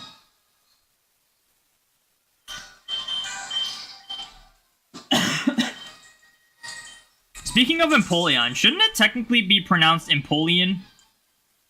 Because it's, like, based off of Napoleon. So it's Empoleon. The Emperor Penguin Napoleon, so it's Empoleon.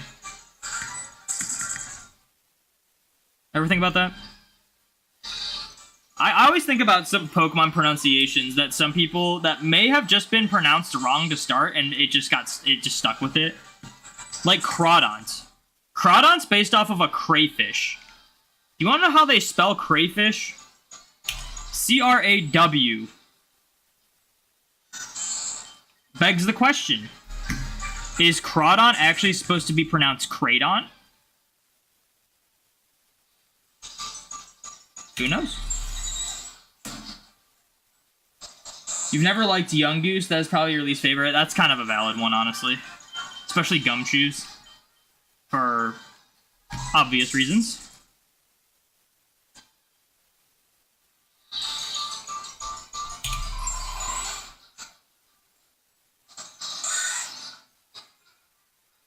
You liked Empoleon because of the typing? Yeah, the typing's pretty cool. Arceus? Well, Arceus was, like, originally pronounced that, and then they were like, that sounds inappropriate, so let's change it. And no one's recovered since. Yeah, exactly. Blastoise should be Blastus, because it's a tortoise. Exactly. That also could be a thing. That's another one I think about. Type Null's ability is literally Arceus system. Yeah, and that was after they changed the name. If they didn't repronounce Arceus to Arceus, Type Null would have probably been an RCS system. But Type Null came out 3 generations later, so they had time to work with the change in the name. Rayquaza and Dialga. You hate Rayquaza and Dialga. That's different. That's different. Rayquaza is just a pronunciation thing. Like, that's how it's actually supposed to be pronounced. I don't have an issue when people mispronounce Pokemon like that. Because it's like, I know what you're talking about. But when you start saying Fanfy, that's when I check out. Or Milk Tank. That's when I'm like, brother, open your eyes. That's not how it's spelled. Like, at least Rayquaza is spelled Rayquaza. So, like, I get when people say Rayquaza, because, like, that makes sense.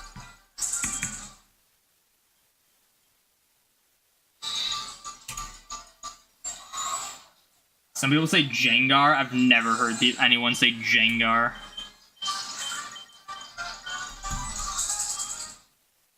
Please say Scizor. Scizor. And some people say Sizor. Honestly, not sure what the actual pronunciation is of that. But in the movie with Celebi, it says Scizor, right?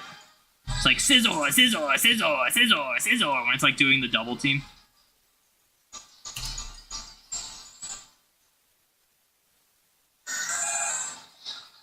We're on a shiny and don't think we know how to weed them out. Similar with Bob-omb and Mario, I always pronounced it Bob-omb. Yeah, like, is it Bob-omb or Bob-omb? That's more of an emphasis thing. I can't bring myself to call it Bob-omb. Even though that's probably what it's supposed to be.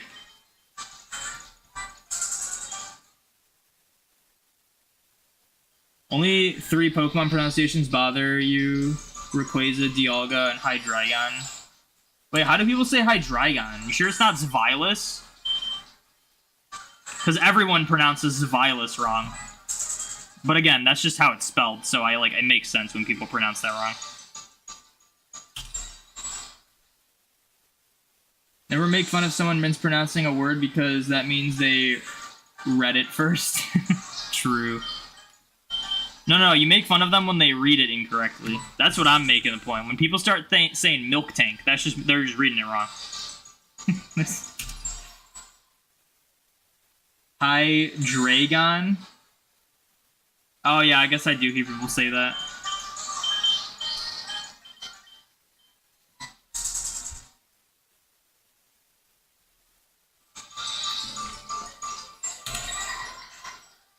The thing that bothers me with Milk Tank is that it's literally harder to say than Milk Tank. You're like, Milk Tank. You're like choking on something when you say that. But like Milk Tank just like rolls off the tongue better.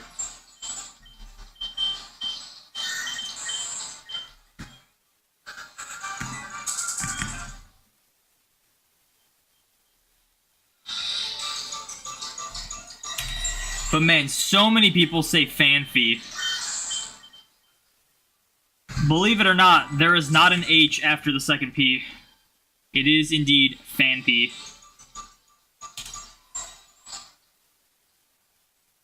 Whole unneeded K, yeah.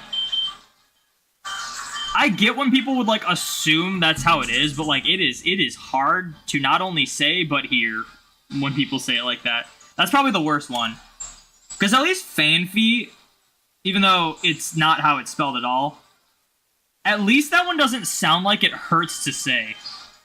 Milk Tank sounds like it hurts to say.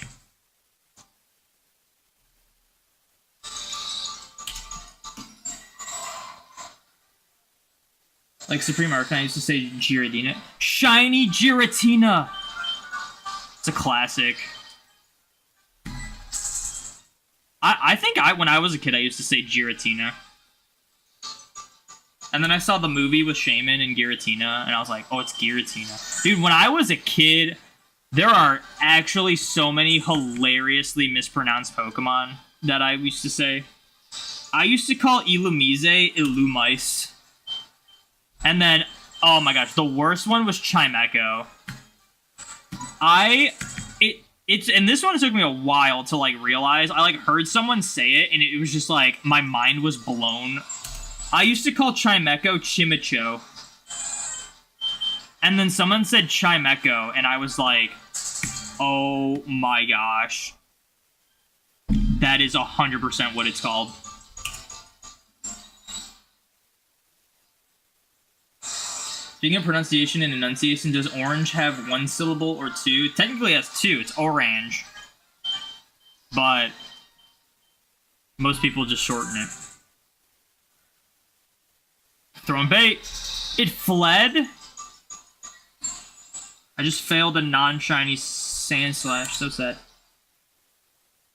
You hate the name Runarigus, or however you spell it. You have speech problems, and it sounds like you're saying an expletive. Runarigus is hard because Cofagrigus. The thing is, it's like, first of all, it took me a while to realize how to pronounce Cofagrigus because there's just too many G's in there. And then they went and removed one of the G's for Runarigus. So it's like, it's not Runagrigus. It's Runarigus. So it like throws me off. Why isn't it Runagrigus like Cofagrigus?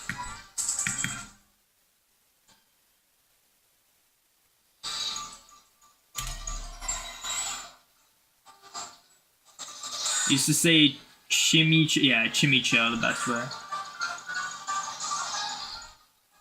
You said Illumise wrong until you were like 14. Oh, I was way older than 14. When I got back into the series when I was like 18. Or 17. I was 17. So that's kind of when I started learning and hearing other people pronounce it and being like, oh my gosh, I've always pronounced this Pokemon wrong. Chimicho. The worst pronunciation when your kid was psychic type, you called it PSI chick because you didn't know the word. Yeah, those are always tough ones. PSY. I said PSI, like pounds per square inch. PSY chick. There was a kid I knew that said Psy chick. Bioshock, thank you for the follow. Thank you for putting a smile on Thanos' face. I do appreciate it. There was a kid I knew that would call it Psychic. Psychic type. This was elementary school, though. So it made sense. You love Runarigus and Cofagrigus? Yeah, they're pretty cool. I think I like Cofagrigus more.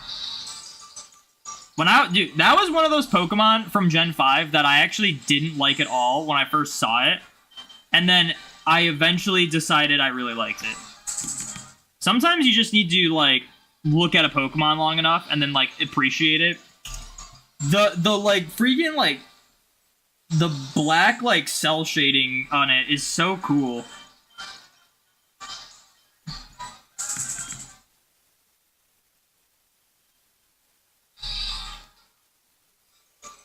What's the worth of a Go Shiny? There's no worth in any Shiny, so... all Shiny value is strictly personal. That's why you should never buy Shinies from people, because they don't mean anything.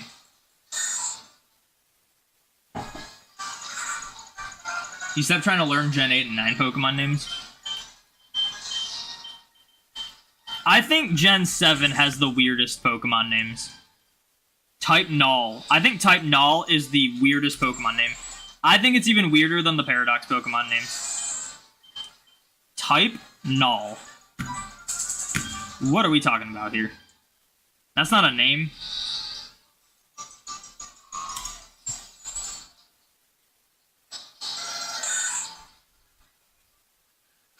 When I used to play Mystery Dungeon, you were exposed to the word facade. Oh, everyone called it Facade. You're not alone with that.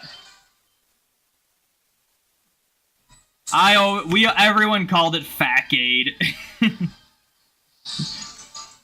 This does put a smile on my face. M Lockbug, thank you for the follow. Thank you for putting a smile on Thanos' face. I do appreciate it.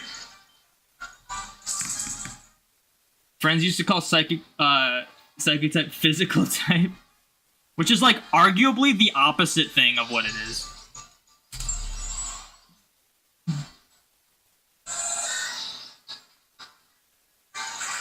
It's a whole haunted sarcophagus. What's to hate? It was the stigma of, oh, object Pokemon.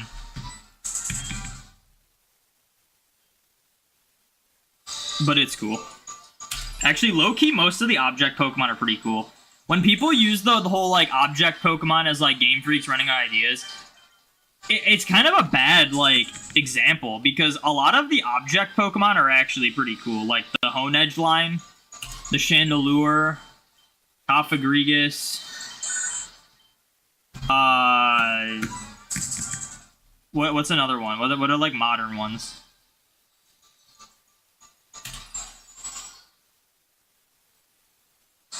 Who buy shinies? Sadly, a lot of people do. You ever see on eBay people like, dude, sometimes you'll just search a Pokemon on Google and you'll get listings for like eBay listings. Shiny this Pokemon from Pokemon Go. $10. Which is, by the way, illegal.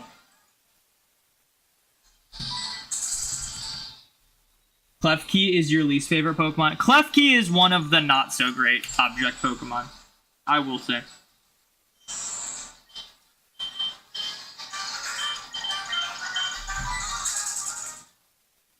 Except Boo-Boo Keys. Boo-Boo Keys. Like how people want food type. Game Freak has gone on record to say that they design types in a way that they could just keep adding more types. But I just don't know what they would add. A lot of people are like, oh, light type. I feel like light type would be the best one. But then there's people like, ooh, cosmic type, food type. I don't know about those ones. Like, you have a dark type. A light type would make sense. But the issue is having to balance it.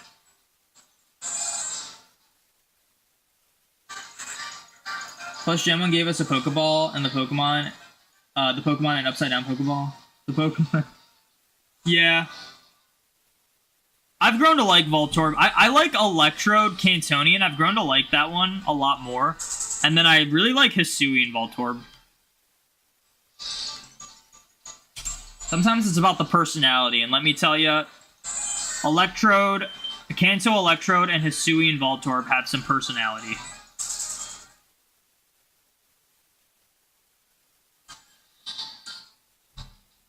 Sound type? Yeah, see, like, I don't know how sound type would work. There's too many Pokemon that would, like, have to be changed for sound type. Like, obviously, like, Meloetta. You could pull off Whismur as a sound type, like the Whismur line, because they're just normal type. That would be an easy one to pull off changing it. But, like, Meloetta already has two types, like Psychic and Fighting.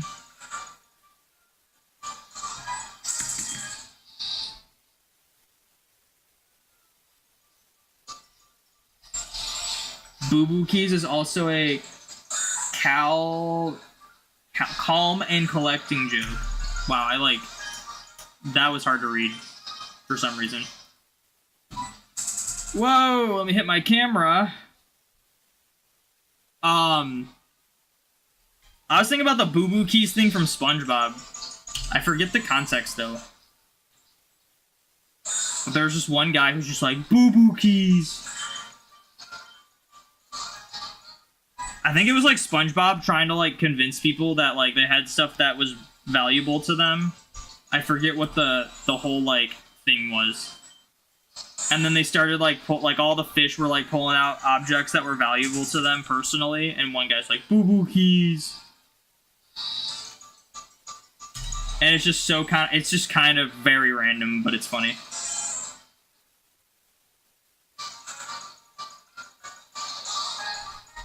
What's the Magnemite line? You can't say object Pokemon, but Exfusion 1. Okay, here's the thing. I defend Magnemite for... Here's the thing. I always say my least favorite Pokemon is like the Clink line because it's just gears. It's just like Clink is just gears. One gear gets bigger, and then they add a third gear. And also the name is horrendous. Clink, Clang, and Kling Clang. Like, that's ridiculous. People always bring up, like, oh, well, if you hate Kling Clang, why don't you hate the Magneton? That's just 3 Magnemites. And it's like, Magnemite is its own thing.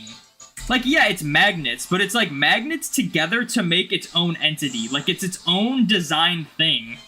With like an eye and screws and magnets. And, to put it even further, I actually never really liked Magnemite. But when they made Magnezone, I thought Magnezone was cool. Because it was different.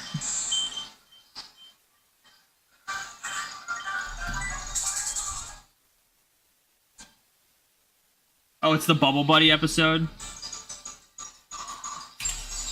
Boo Boo Keys!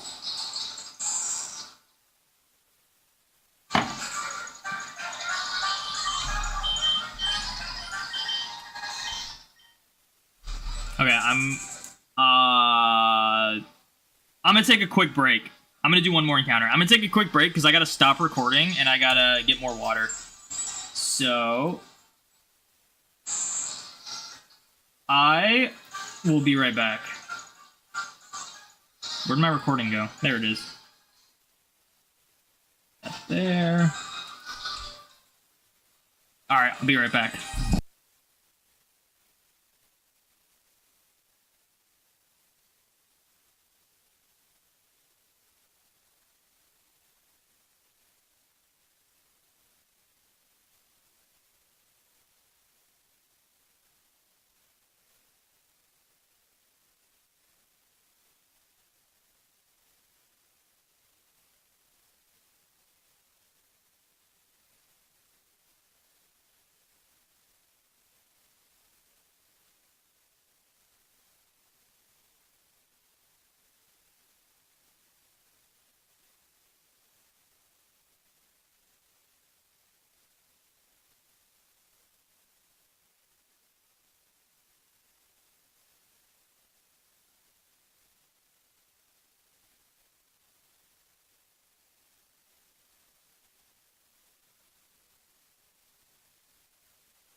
All right.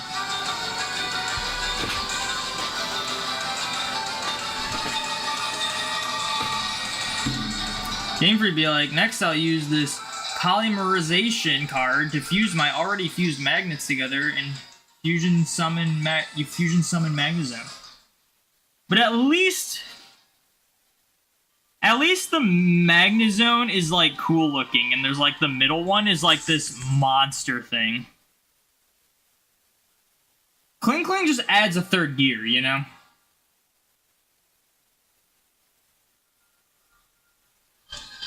Why is this game on red light? I've charged all these games. These games should be lasting long enough.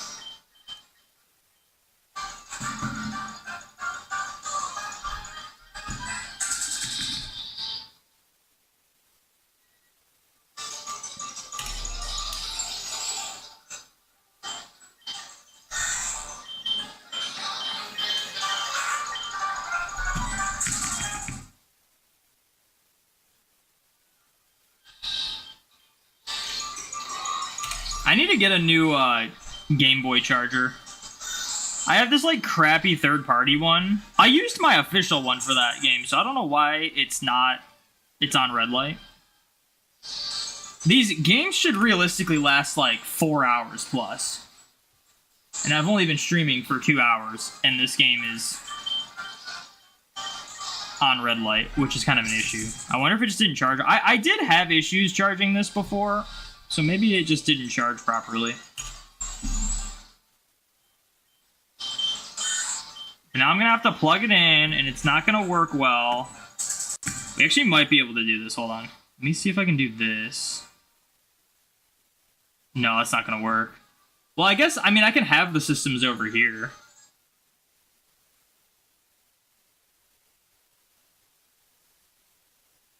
The issue is the box that these are on are, like, in the way of the charger. So, let me see.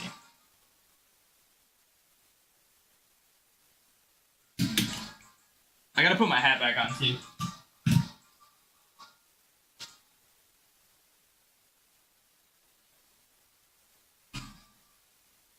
I can even have these a little more over this way. There we go. SP does the same thing, the battery lasts. It's just a weird thing with the LED indicator. I think this thing just doesn't charge super well. Sometimes, not all the time. There are like when I turn the system off every time, it'll like flash to red light. Which the other systems only do that if they're like getting close to low battery. That one just does it all the time.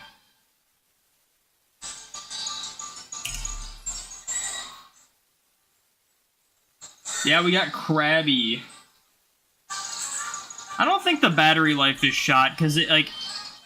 Maybe it is, I don't know. It usually, I'm usually fine, though, with it. I was fine the last couple of days I streamed.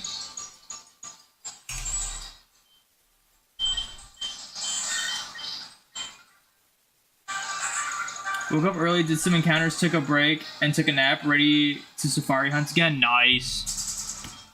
Good luck.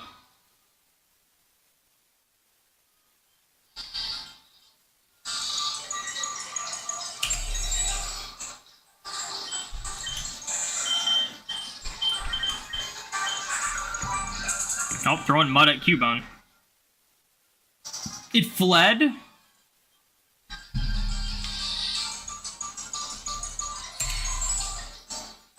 You finished your 6th platinum. Nice. That's a lot of platinums. I have a dumb question. Have you ever opened up the battery compartments on these SP? Yeah, all the time. I actually... So, like, I had to take this whole SP apart to custom paint it. This one... I mean, I've taken this one apart. I actually recently took this one apart. And then this one... I probably have. I've replaced the battery on this one, too. It could just come down to I need to replace the battery. But I feel like I've always had issues with this sometimes, like, not charging properly.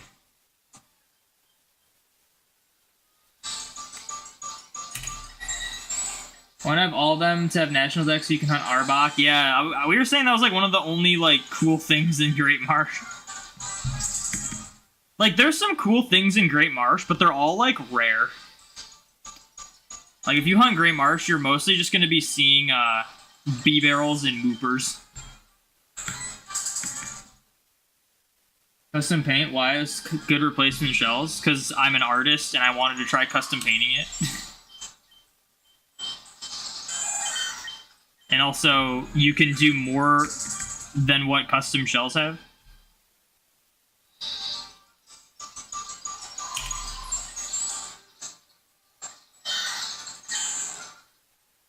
How would you feel if someone threw mud at your head and you were wearing the skull of your dead mother? I would take that as fighting words. And I would attack. I wouldn't run away.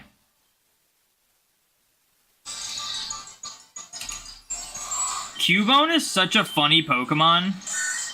Because if you look at, like, any Cubone card, like, Pokemon card, they are hilariously sad and depressing. Like, there's a Cubone card where it's, like, Cubone on a park bench crying, and in the background you see, like, a child and its mother. Like, they cut deep with the Cubone cards, and it's, like, consistent. It's pretty funny.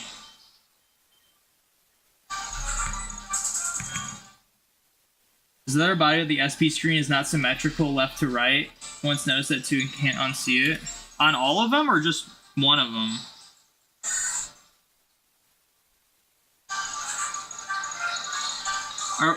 Which one? Is it all of them? I can't tell.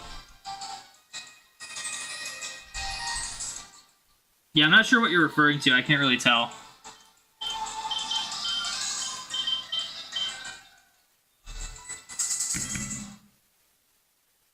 I won't see as many Beaver on Wooper when you start tomorrow because you will be Propel tricking instead of using Sweet Scent. Oh, interesting. A terrible day for rain? Is that a reference for something, or is it raining where you're at?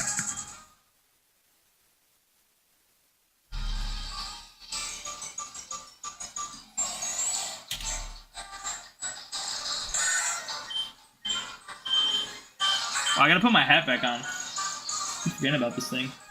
I gotta shove the yoke back in this guy. He keeps losing his yoke. Jeez, get in there. There you go. Freaking losing his yoke, man.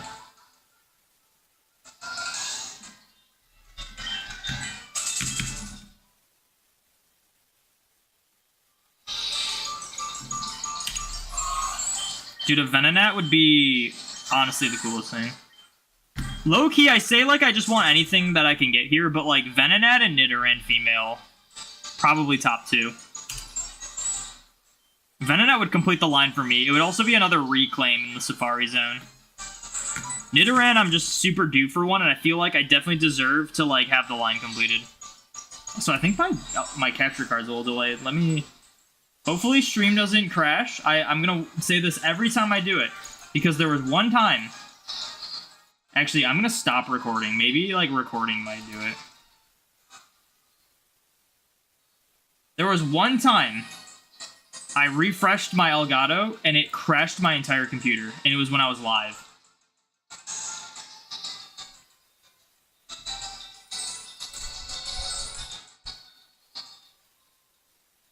Like, on every SP, the plastic on the left of the screen is larger than the plastic on the right. Oh! I thought you meant, like, the middle part. Oh, I never noticed that. Yeah. It's thinner on this side. Interesting. That doesn't bother me, though. Yeah, I would have never noticed that. What's up, Fizat? Fire Life Green on the 3DS, you're sure you've been asked, but assuming 3DSs are modded? No. These are Game Boy Advance SPs. This is a DS Lite.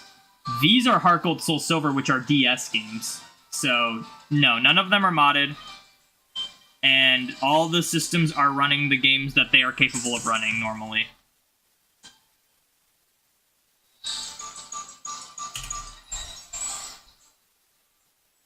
Sick hat. Thank you. Thank you. I do plan to mod like this one though at some point because I want to have a way to back up my save data for DS and 3DS games, just as a little bit of real estate. Because I can with my my Game Boy games, which is really nice, very convenient. I want to be able to do it with my DS games too, so I'll have to mod one of my 3DSs at some point, and I'm thinking that one.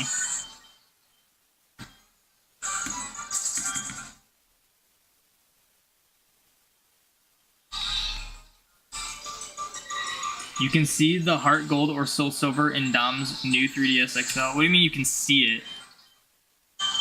But yeah, you're supposed to be able to see the screens.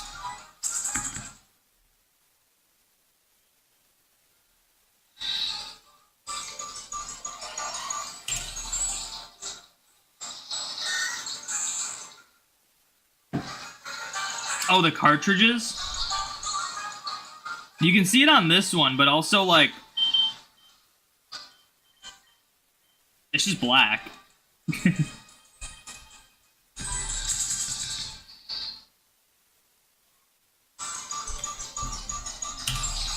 Weird design. The new 2DS XL is that there's like a plate that like covers it up.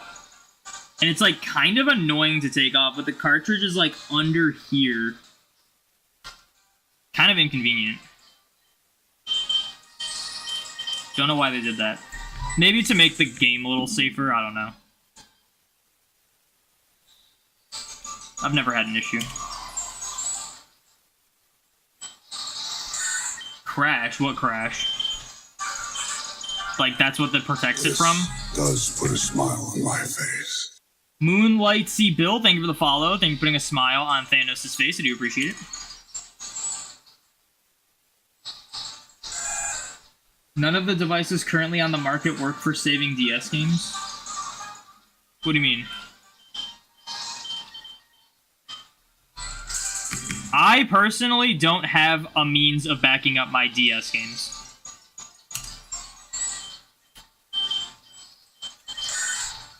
And the best way to do that would be to just mod a 3DS and then use a program to back up the games.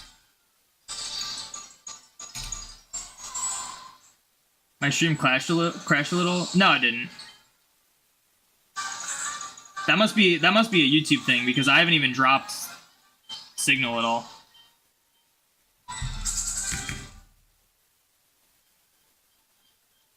That must be a YouTube thing. I don't think that did that happen on Twitch? My OBS is saying it's running fine, so it's not my end if something did happen.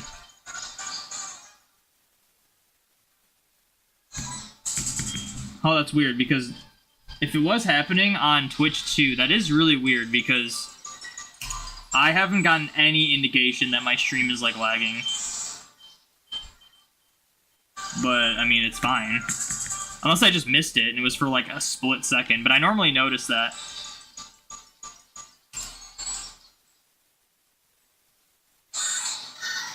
And Cozy Shine says the stream's been perfect on Twitch, so I don't know. Must have been like a solar flare or something that just like made things go out of whack.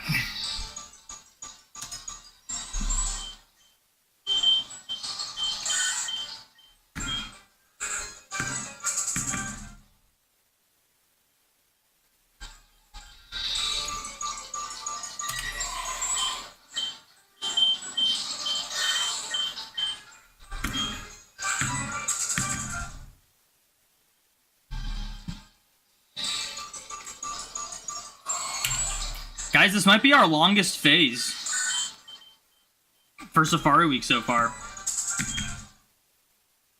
We're getting very close to 4,500.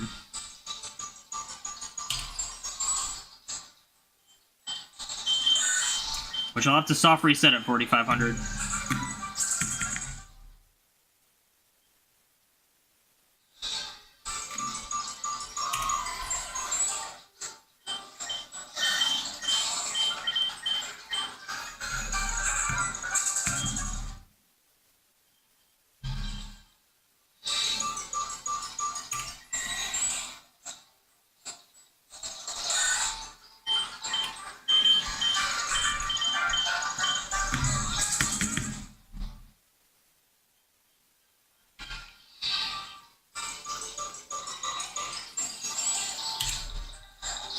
Sfeel apparently ran out of things to say, so they're just spewing stuff about...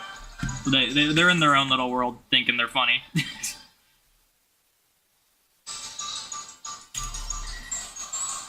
There was a little startle where it made you repeat like one word twice, and then it was fine. It was like a fraction of a second. Yeah, I wonder if that was like that. It must have been so small that it didn't even like display for me.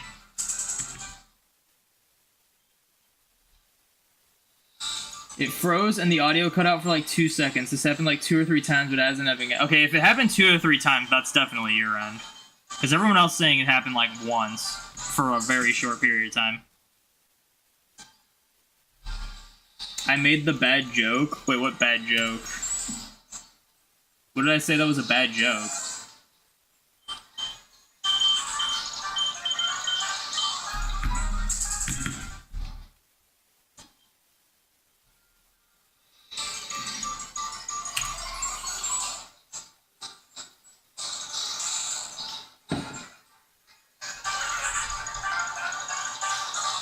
The longest phase? I mean, that wasn't like a joke. That's actually what it is.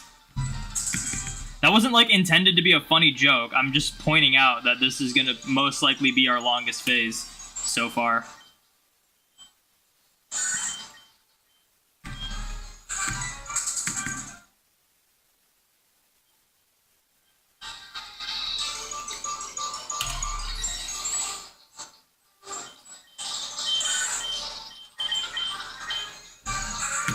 If I was joking about it, I would have like made it been like, dude, I can't believe that this is gonna be our longest phase. Oh my gosh.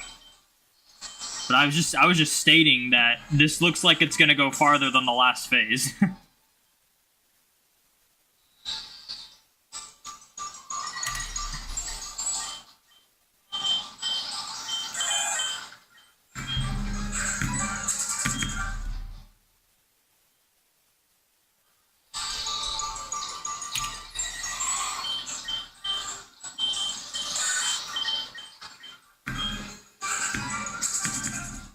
What if you found a shiny Tauros? Then I guess I'm failing a shiny Tauros. That was a joke because you're still only about half odds with one shiny. I thought you were being sarcastic. I mean, it wasn't like a serious thing, but it was just me stating like this is probably gonna go farther than 4,500. I was me just kind of saying like, hey, we're almost passing up the last phase.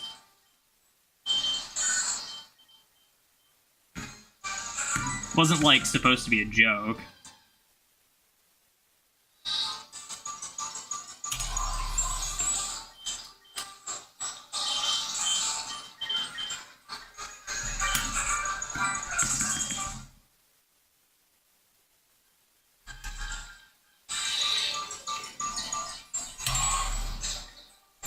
Poseidon, if I find shiny Tauros, it'll be crazy, but I don't need shiny Tauros, and I'll just probably fail it, because shiny Tauros is very hard to catch. Now, if I found shiny Kangaskhan, I would lose my mind, and then also be devastated that I failed the shiny Kangaskhan. Because I don't have shiny Kangaskhan.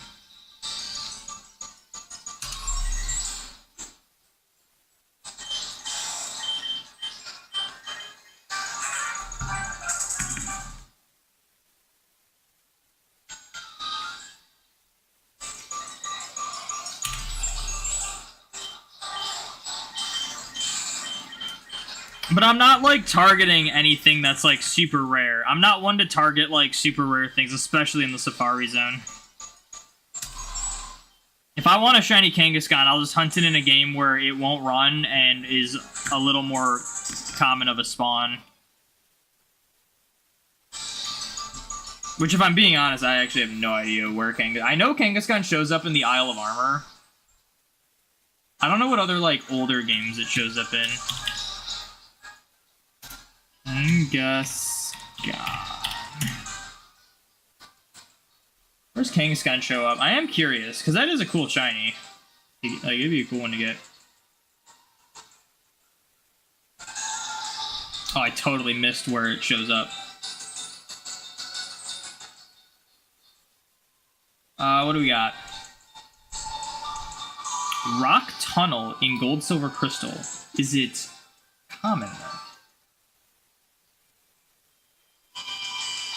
Okay, not that floor apparently. 5%. Okay, that's not really on the table. That would be a cool shiny to get, Kangaskhan. It'd be unreal if I got it in the Safari Zone, but that's just not something I'm going to go out of my way for. Great Marsh, blah, blah, blah. Oh, wait, I should check if it's more common in Rock Tunnel in Harcold Soul Silver. Probably not. It's probably 5% still. Yep, still 5%. Might be able to be Repel Tricked, but... Route 15 in Black and White. Is it common in Black and White? 10%! Wow! So I would only face 10 times for it.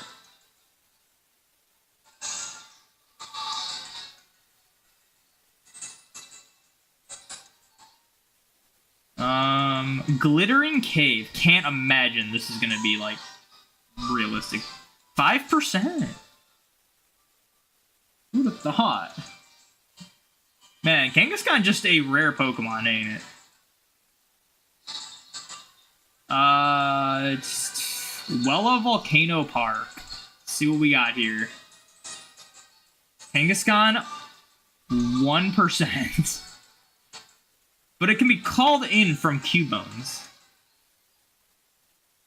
Still 1% in Ultra Sun, Ultra Moon.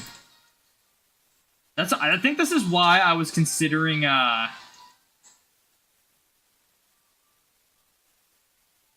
warm-up tunnel, training lowlands, max. You can do soft resets for it. That's like the only viable way to actually hunt Kangaskhan out of the entire series. That's crazy.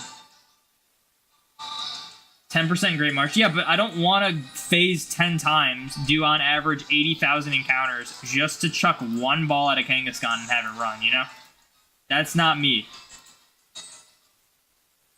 If a Kangaskhan shows up shiny when I'm hunting in the Safari Zone for Safari Week, awesome. It's not something I'm gonna target.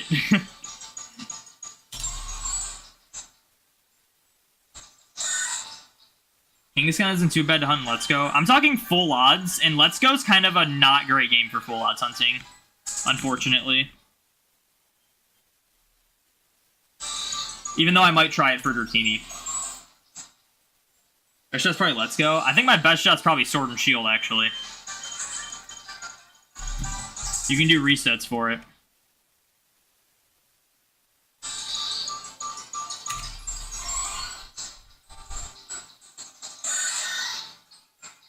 In Fire Earth Green, you're going for the Nidoran lines, Pinsir, and Kangaskhan. Ruby Sapphire, you're going for only Wobbuffet. Those are the only mons you need for those games for your living decks. That's crazy. I need a lot from everything. I'm going for, like, gender differences, too. So, like, Fire Red Leaf Green, and I'm only going to include the common things, because I'm not going to target the rare stuff, because I would rather just hunt them other ways. But, Fire Red Leaf Green, I need 1 Execute, 3 Doduos, 3 more Rhyhorns, a Venonat, 2 more Nidoran females. I think that's it. Oh, and technically a Paris, but I'm gonna hunt Paris a different way.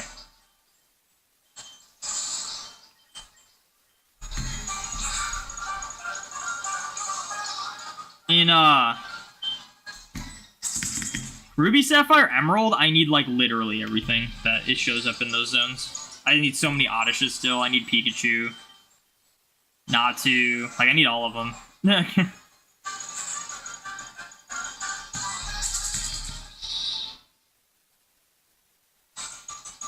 Guys, you guys are just naming places to get Kangaskhan. I was trying to figure out a good way to encounter Kangaskhan where it's, like, not the rarest thing ever. And all of the places, it's, like, the rarest thing ever, so... The highest encounter rate for Kangaskhan in the entire series is 10%, which is not great.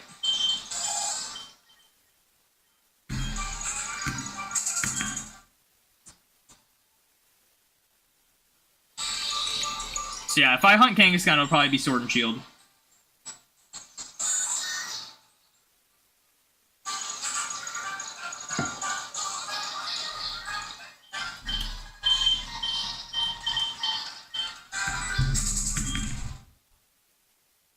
The issue with Let's Go is I like to hunt my shinies full odds, and if you use a lure in Let's Go, it boosts your shiny odds, so you get like a pretty abysmal encounter rate if you do full odds hunting.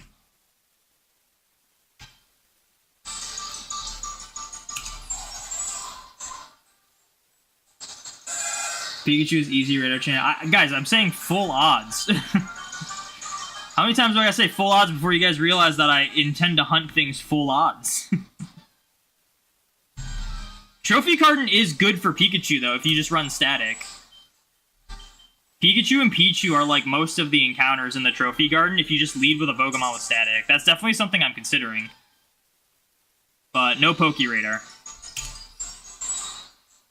How far are you into the Cancer Shiny Living Dex? Technically 88 with the Kingler. But I'm going to rework my Living Dex soon to only include full odd shinies that I got live on my YouTube channel, and there's been inaccuracies with mine, so I'm going to update it eventually. That's why the thing's not on the layout right now. I'm going to be doing that pretty soon. I'm going to do like a complete rework to my exclamation point shiny Dex Google Sheets page. We're going to include all the generations, and we're going to only include things that I have successfully full odd shiny hunted live on YouTube. That I have like a video for. That isn't just me saying, look, I got this shiny.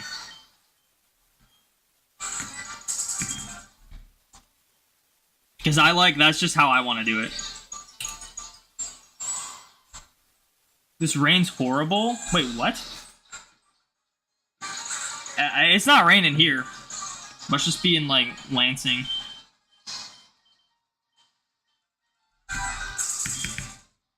What just happened? Hello? Alright, hold on. I think this will fix pretty easily, though.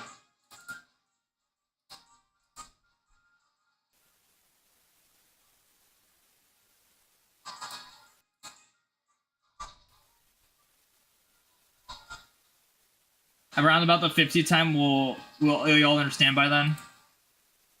That's good. Yeah, I wonder if I just hit, like, the HDMI cord. Oh, we're good. Back at it. So more compilations. I don't know about more. I don't know how me reworking my Living Dex sheet is gonna cause more compilations. It'd be about the same compilations.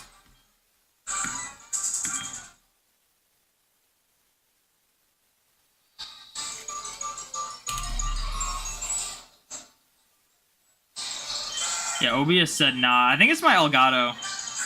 It is kind of sensitive with the cords. I think I might have just like hit a cord or something.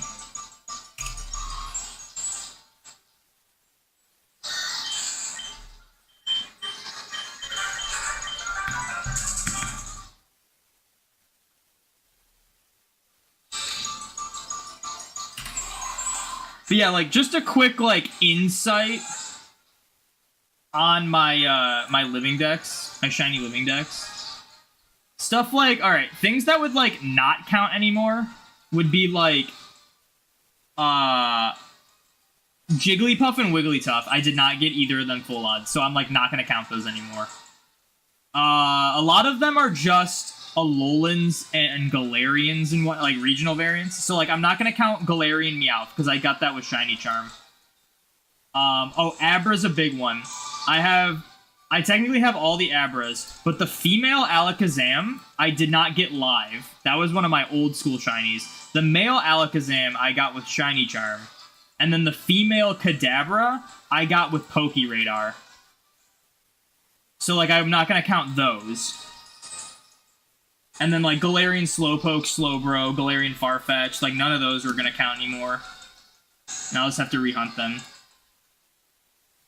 I'm still gonna count the Galarian, Articuno, Zapdos, and Moltres, though, because that's literally the only way to get them, is through that event. So, even though those ones aren't technically full odds, they're as full of odds as you could get them, legitimately.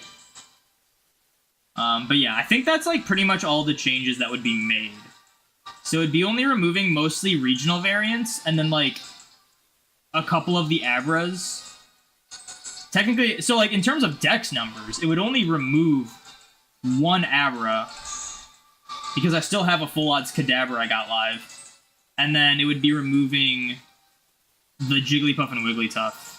I think that's it. Oh, and the Nidoran female would be removed. So those would be the only. So I'd be technically at like 84, I think, instead of 88. So that'd be like the difference, but we'll just. I'm gonna be working on like updating that soon. And then I also want to include the like other generations because I feel like nowadays I have like a lot more like later gen hunts under my belt. That makes it kind of weird when people like want to see what my shiny living dex is at, but it's only Kanto, you know?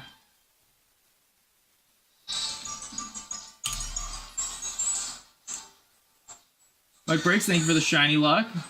Your dad said it was raining at 3 a.m. this morning and it was loud. You didn't hear a thing because your AC was running all night. I think it's supposed to rain tomorrow for like an hour and that's it. Good luck in getting the shiny full odds Ditto. I already got a shiny full odds Ditto. Got one in Generation 3, baby. Let me show it off. Dude, I love... See, being able to back up your save files is so cool because then I can put my main Leaf Green on this emulator. And even though my main Leaf Green is right here, I can still show off the shinies even though I'm in the middle of hunting in this game.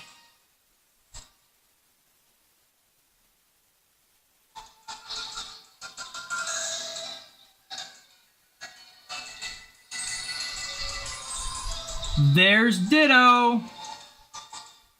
Yeah, we already got shiny Ditto.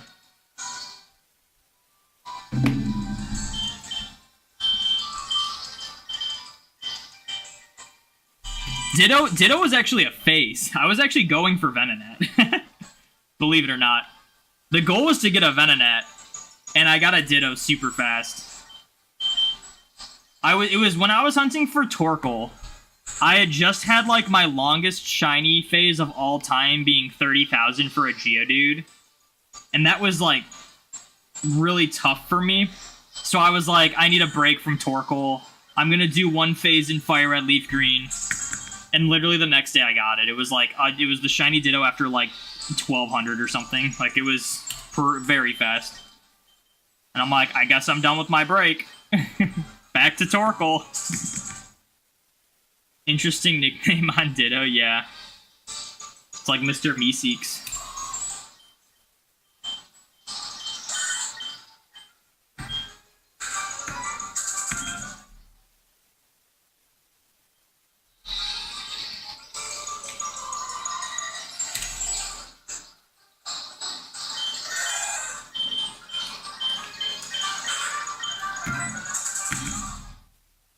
I really hope I get a shiny Cubone in Heart Gold Soul Silver, even though it's a lot less likely.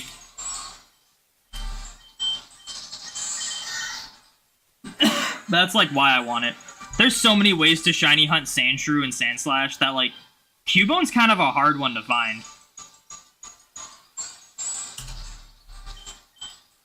Cubone is not common in, like, most games. Like, if I were to guess off the top of my head the most common game Cubone's in, it's probably, like Sun and Moon at the volcano. Or, like maybe Sword and Shield? Is it in Sword and Shield? It's just, like, all the games where Cubone's in, it's, like, 10%. It's like Kangaskhan, low-key.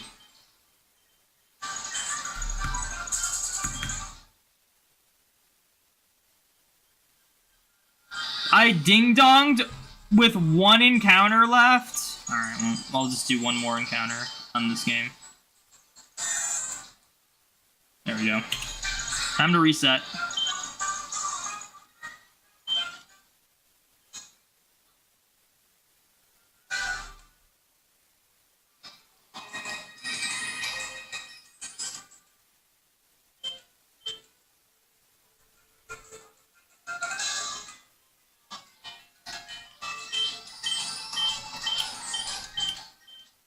I've been going pretty strong, getting like 3,000 encounters on stream every day, which is pretty good. Might be able to do more off stream. But it depends on how much I'm willing to sit in a desk chair for longer, you know?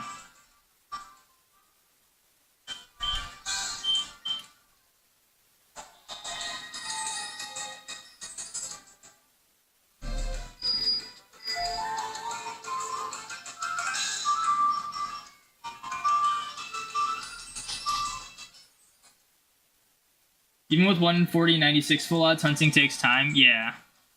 Yeah, 1 in 40, 96 is not much different than 1 in 8, 192. A lot of people don't get that. A lot of people see 1 in 8, 192 and think it's just like the scariest thing because big number. But like the only time it's noticeably different than 1 in 40, 96 is when you go way over odds. Because going way over odds in a 1 in 40, 96 is like 12,000. Going way over odds for a 1 in 8, 192 is like 24,000, you know? But a lot of the times you don't go way over odds, so you get like similar numbers between both hunts.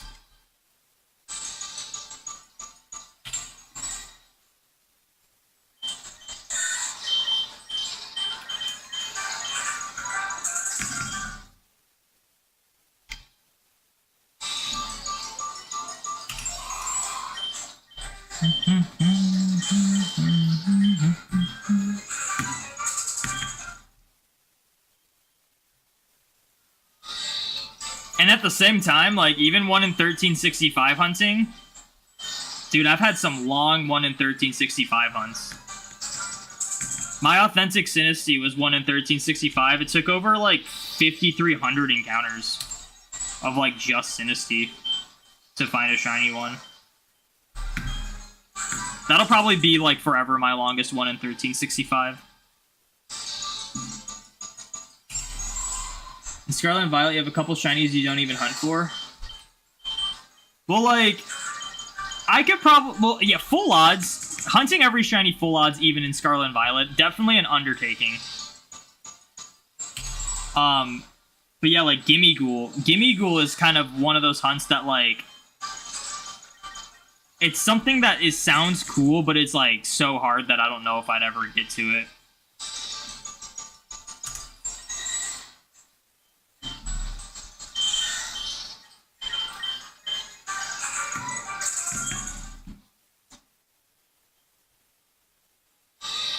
I mean, there's a reason why I didn't do my Mark challenge full odds. It would have been absurd. Like, some of the shinies I had to go for marks. I had to phase... Some of the marks I had to phase, like one of them I had to phase, like, 400 times for. That would have been absurd full odds and not realistic.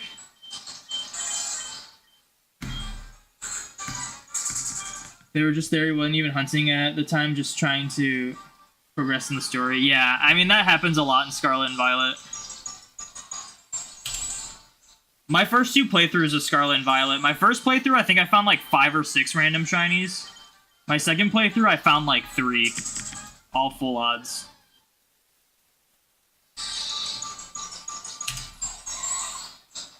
They kind of dropped the ball in that Gimme Ghoul event. Yeah, I think it's ridiculous that they like shiny locked Gimme Ghoul and then put it in a limited time event where only... Like, it honestly, even if they had just made...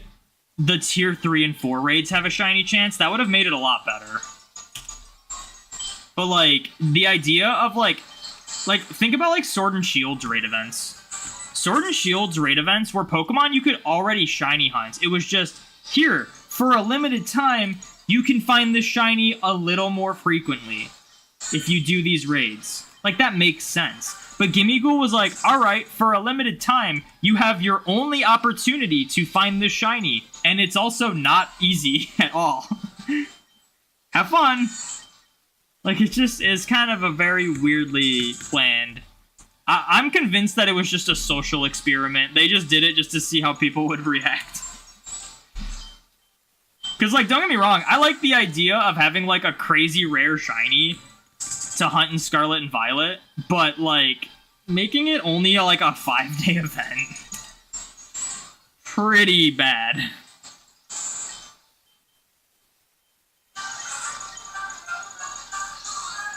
Gimmighoul and Gungar are literally two of the last ones you need to complete your Paldea shiny decks. Yeah, I'm sure that's the case for most people.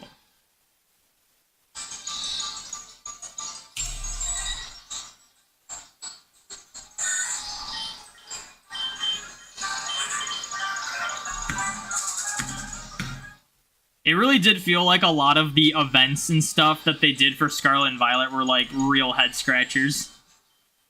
You go on one end, it's like, here's this Gimmighoul event where it's like the shiny is now available and it's like impossible to get realistically in the time frame. And then you go from that to like, all right, now everything is as easy as possible. You thought shinies were easy in Scarlet and Violet? Now we got outbreaks that make the odds even higher. It's like, what are we doing? Very, very strange the way they like went about everything in that game.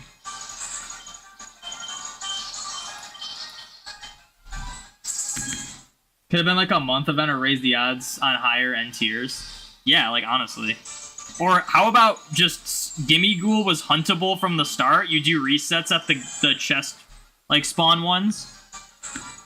And then the event happens for 5 days and it's like the odds are way higher. That would have been fine. You know, I don't think anyone would have complained about that.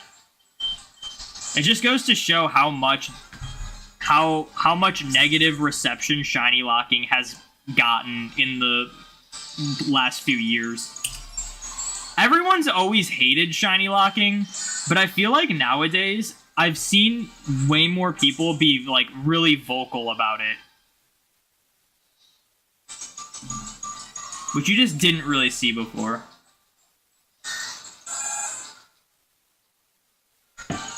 Godzip, good luck. Wishing you much shiny luck. Thank you, St. Paul's. St. Paul Septile. St. Paul's. St. Paul's Keptiles. That's what I'm going to call you.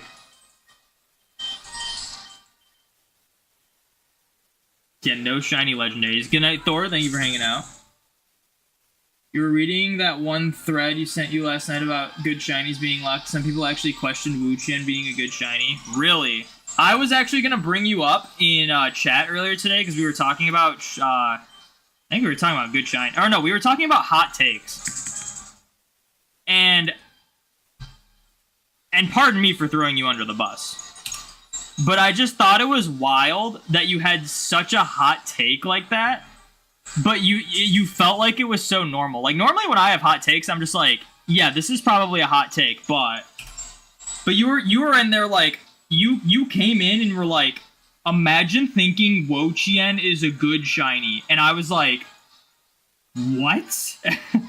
I'm like, you casually take arguably one of the best shinies from Gen 9. One of. I don't think it's the best shiny from Gen 9. But with how lackluster the shiny roster is from Gen 9, is definitely up there with one of the better ones. And you were so confidently like, yeah, this shiny's terrible. like that blew my mind. Like, you gotta realize how hot of a take that is.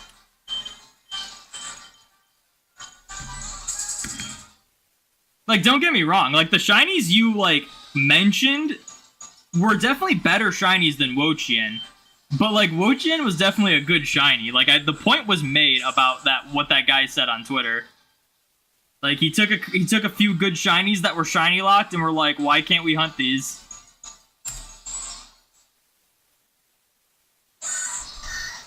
Because shiny locking is ridiculous. Stop trying to dictate how we play the game. Yeah, but it's just gotten worse. It's gotten worse to the point where now it's affecting even, like, casual players.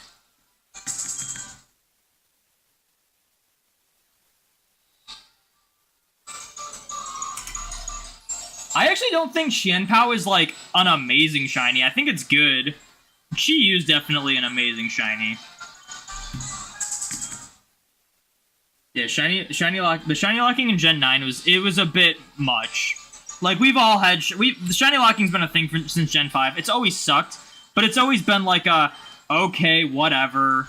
But now it's, like, it's genuinely, like, alright, there's not much we can shiny hunt that's, like, cool in Gen 9. Because of it now. Mike Breaks, you're gonna like this. Sfeel in YouTube chat said, excuse me, who the F said Wo-Chien was a bad shiny? That's what I'm saying. Like, it's okay to not like it. It was just the confidence of, like, you like, went into the thing saying, like, acting like everyone was just gonna agree with you that Wo Chien was bad. I'm like, what?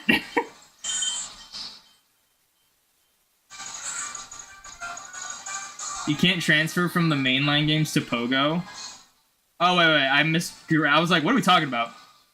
I missed a couple... To be fair, they are a bit obsessive with shiny locking legendary. Yeah, like, they went a bit too far with shiny locking. Like, it's always been a thing, it's always been annoying, but there's always been some cool things we could still hunt regardless, and there's just not really anything in Gen 9 because everything is shiny locked in Gen 9 because of it. Your theory is they refuse to allow legendaries because Pogo is around? Okay, so... Usagi, what the point they're making is that they're shiny locking things because you can hunt them in Pokemon Go, and it's monetized a lot more because you have to, like, raid for them. And they make a lot more money because of it, which I think is a very solid theory. I think that's honestly one of the main reasons why they lock so many shiny legendaries nowadays. I disagree with it wholeheartedly. I think if they want to monetize shiny legendaries, then they shouldn't have locked them in the paid DLC of Scarlet and Violet. I think that's ridiculous. So I think it would have made sense to, like, have the ones through the paid DLC be huntable.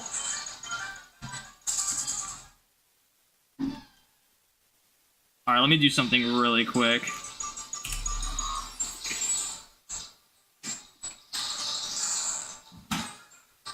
Just had to close my door. You don't get why Blood Moon is locked? How are you supposed to hunt it now? Same way every other legendary is locked. You're just not supposed to hunt them, I guess. Yeah, I think Blood Moon is a really cool Pokemon, but the way they went about it is, again, a head scratcher.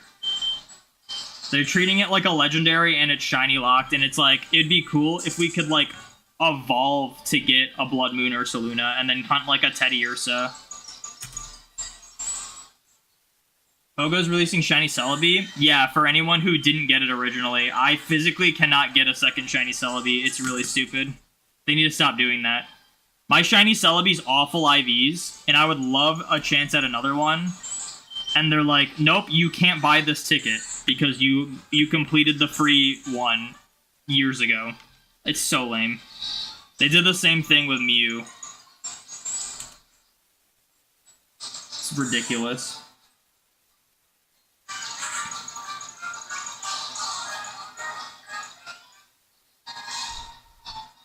They could have let us hunt Meloetta and Scarlet and Violet. Yeah, they could have let us hunt Keldeo and Sword and Shield as well.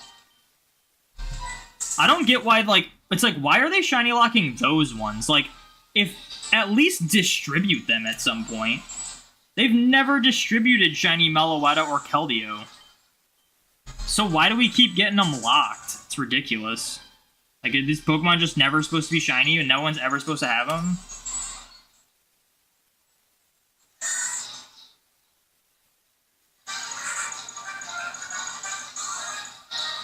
Thank God you have shiny Celebi and Crystal. Yeah, well, like, I'm gonna hunt shiny Celebi and Crystal, but the issue is, in Pokemon Go, I would prefer if my one-time only shiny Celebi that can't be lucky swapped was at least pretty good IVs, you know? I have a 2-star shiny Celebi. It's physically impossible for me to complete the Johto 3-star shiny dex. And apparently it'll always be impossible. Singlu, someone said in that thread, is casually forgot to add this one. I saw that. I was actually looking through that thread. I saw that one. Yeah, Tinglu's not that good of a shiny. What if we want to soft reset for static encounters? Yeah, I mean, like, we paid for your game. Let us, like, waste our time playing it, you know? It's not like... Like, it's not like you need to hack to shiny hunt, but when they do that, when they shiny lock so many things, it encourages people to hack to shiny hunt. Which I know they're against hacking.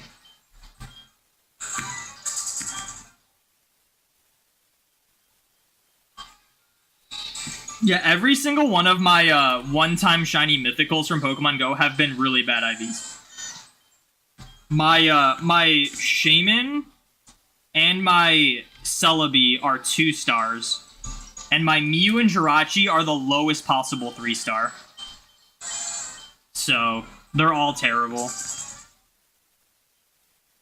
And there's no way I can get better ones. Like, at the very least, just let us, like, lucky swap them. I would love to lucky swap every single one of mine, because they're, like, all of them, the 2 that are 3-star are not guaranteed to go up, but they are nearly guaranteed to go up. And then the 2 that are 2-star are actually guaranteed to go up. Like, no matter what, it'd be worth it to lucky swap every single one of them. And they just don't allow it. But you can send them into home and essentially delete them from your account permanently, so I don't get it.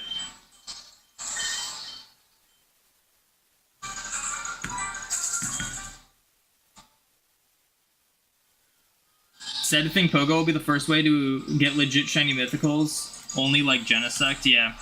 Yeah, well, you can get like a legit shiny Genesect if you were in Japan from the event they had in like Black and White, or Black 2, White 2.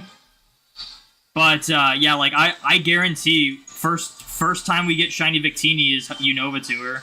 It's either gonna be Victini or Meloetta.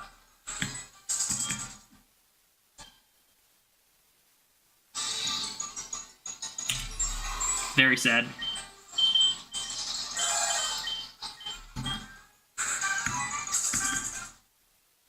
One theory, since ZA is Kalos maybe in the past, what if they give us Victini?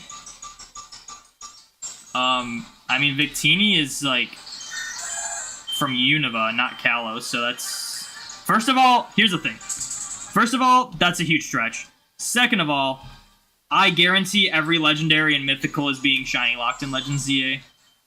So, I think we're gonna have access to all of the Legendaries and Mythicals from Gen 6 in Legends ZA, but I think they're all gonna be locked.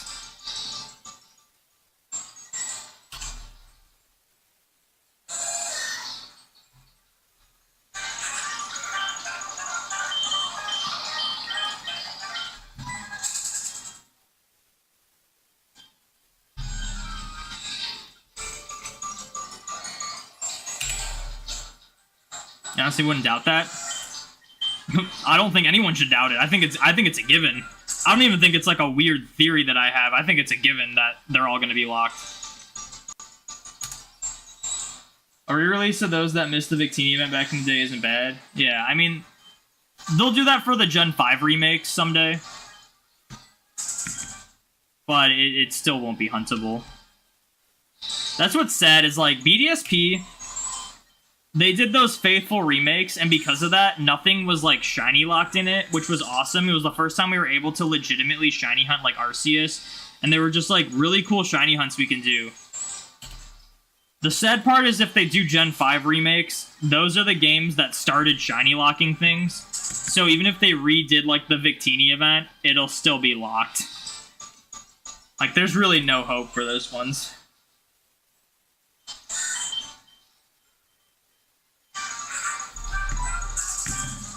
But who knows? There's been a lot of backlash on the shiny locking recently. I would like to think that's enough to make them change their, like, rethink how they're going about it. But at the same time, I wouldn't hold my breath.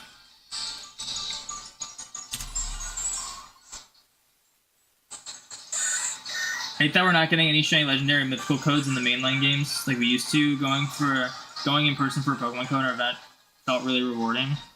I'm sure they will near the tail end of Scarlet and Violet. We didn't get shiny legendaries until, like, Scarlet and Violet was, like, almost released in Sword and Shield. So they might do, like, a distribution for, like, Koraidon, Miraidon. And they're not doing all of them, though. There's too many to do. We're at a point now where there's just way too many shiny locked Pokemon that even if they started distributing them, like, we're not going to get through them all. Unless they just just shoved a bunch of shiny legendaries down our throats, which they're just not going to do. Like, we're never going to catch up at this point. Unless they just stopped shiny locking altogether.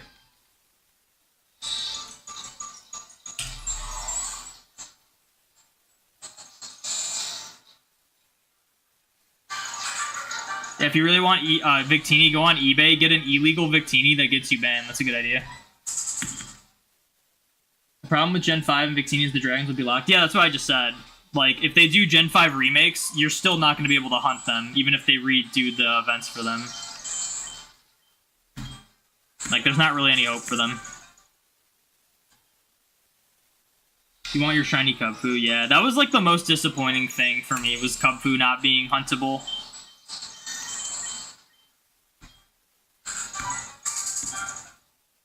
Won't get you banned, they make them home compatible. I wouldn't trust it. I wouldn't trust it. You should never be able to have a shiny Victini in home. So there's not really a way to make them home compatible that will cover everything. Like, eventually they might just decide, hey, look, there might be people with shiny Victinis in home. Ban.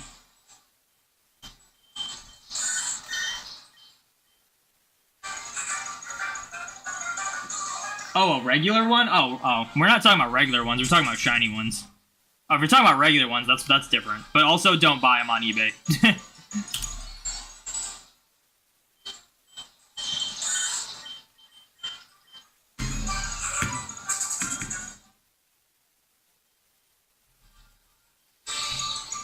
Don't buy them on eBay. They'll do more distributions for them. They've been a lot better with just distributing mythicals in game so that it's not like limited time. Like, you can get Mew and Jirachi in Let's Go. You can get Arceus in BDSP. You can get all of the Gen 4 mythicals in Legends Arceus. You can get Keldeo and Meloetta and Sword and Shield and Scarlet and Violet. You know, they've been better at just giving out the mythicals. It's only a matter of time before there'll be like a permanent way to just get Victini.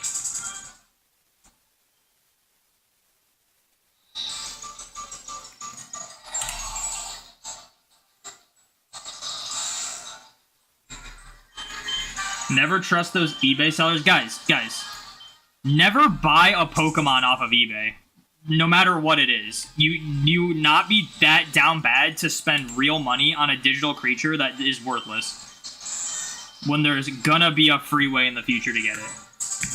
Never do it. Never do it. Don't do it. Don't even say like, oh, well, you should watch out for those eBay sellers that ask for your cartridge. No. Never even consider buying Pokemon off of eBay. Never do it. You're a fool if you think you need to buy Pokemon off of eBay.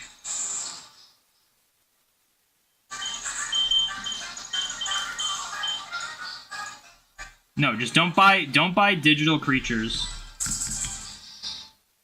Don't buy digital creatures off of anything.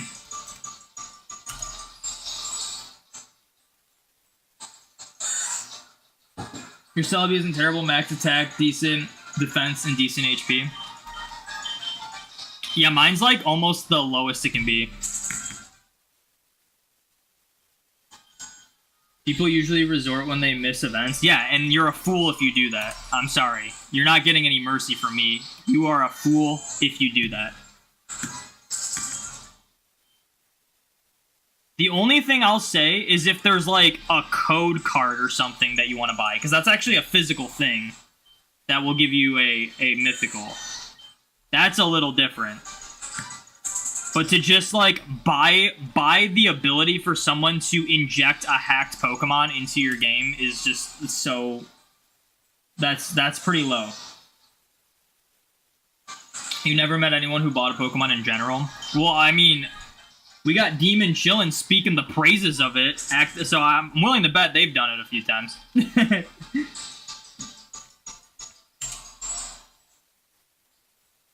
There are channels on here like give them away. Okay, if you're getting it for free, first of all, just understand it's probably hacked and be careful with it. But if it's free, that's fine.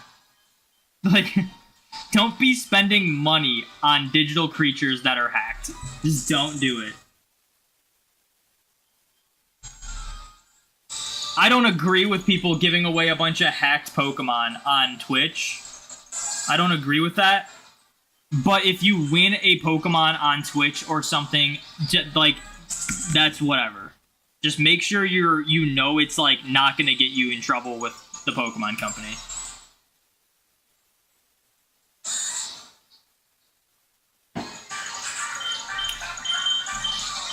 Just don't be spending real money on it.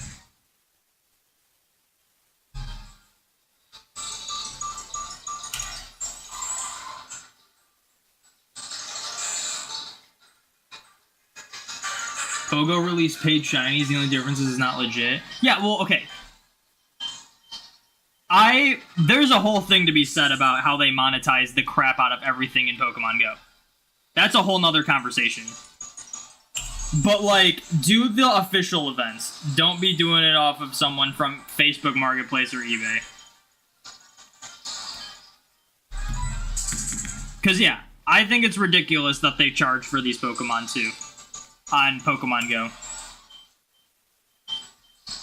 But at least it's official. And it's, like, some of the only ways to get those, like, shiny mythicals and whatnot.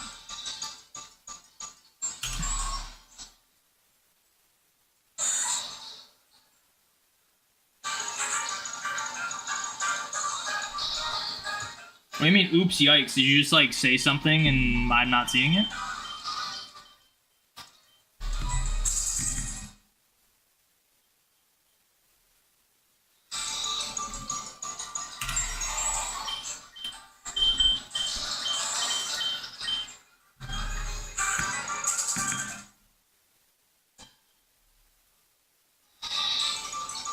Come to stream, first thing you hear is don't buy digital creatures on the internet. Yeah, because apparently it got brought up, and now I have to, like, tell people to not do that.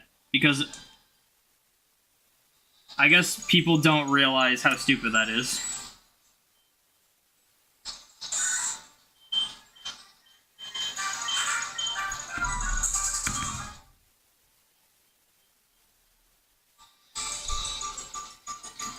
Gen 2 remakes should get a skateboard. What did you say oops yikes for? Gosh, I feel like that's like another YouTube chat trope. Someone will say something out of context, I'll ask them about it, and then they'll just like they'll just say something completely different. I mean, it'd be cool if Gen 2 remakes got a skateboard, sure, but like, what was the thing about the last thing you said?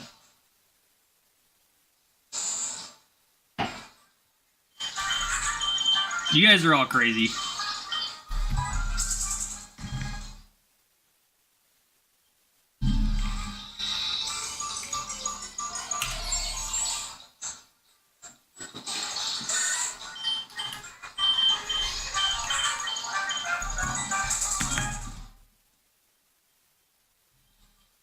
No comments?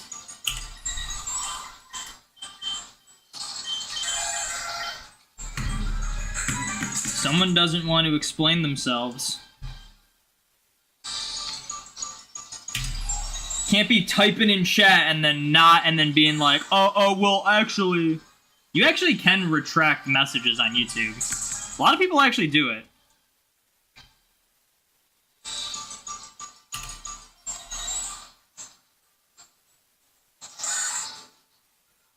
It's kind of easy on mobile to accidentally send a message on YouTube instead of deleting it.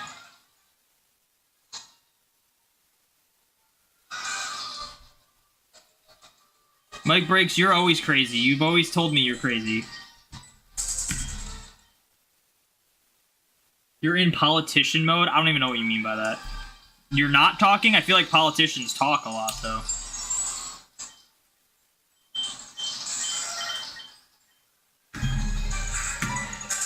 Hey, if you just accidentally sent a message, that's whatever, you know? But man up! Explain yourself. Be a man. And explain yourself. Don't be hiding behind your keyboard. I don't even know what the stream turned into, honestly. You're predicting shiny Sandshrew? I'm hoping for something on Fire Red Leaf Green, because my last 3 Safari shinies have been Heart Gold, Soul Silver. What happened? Oh, it's been a... I don't even know how we got into the conversation.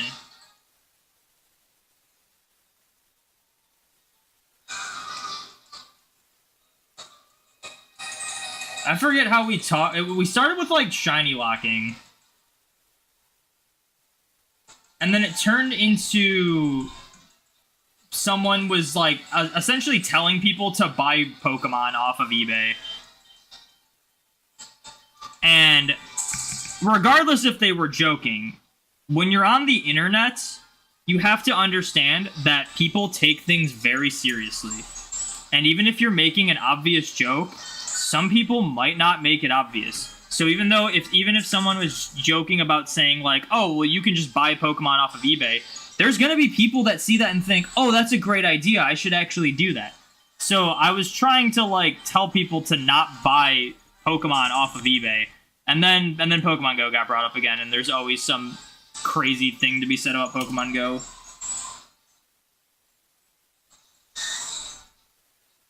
And then Knight out of nowhere just said, oops, yikes. Completely out of context. And I asked them about it, and instead of like telling me what they said, they just started saying random stuff.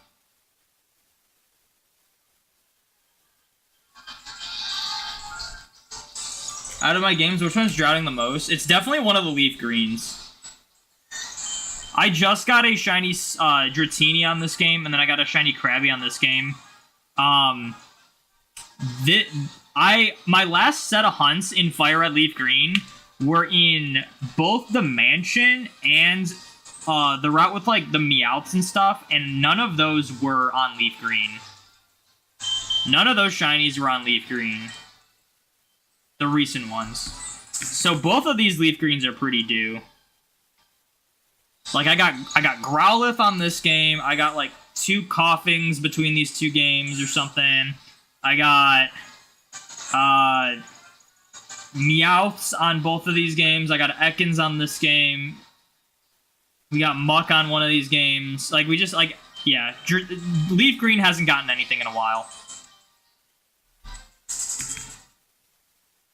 You don't condone cheating and hack Pokemon, but I'm just saying if you are that desperate, you could probably find it online. Yeah, but that's what I'm saying. Don't tell people that.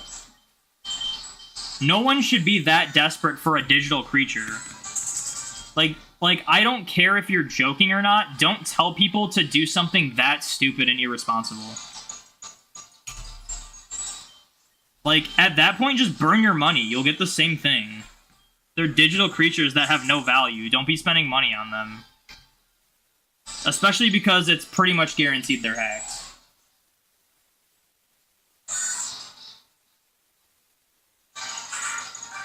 This is a random question, but do any of you know how you can shiny hunt on a corrupted save?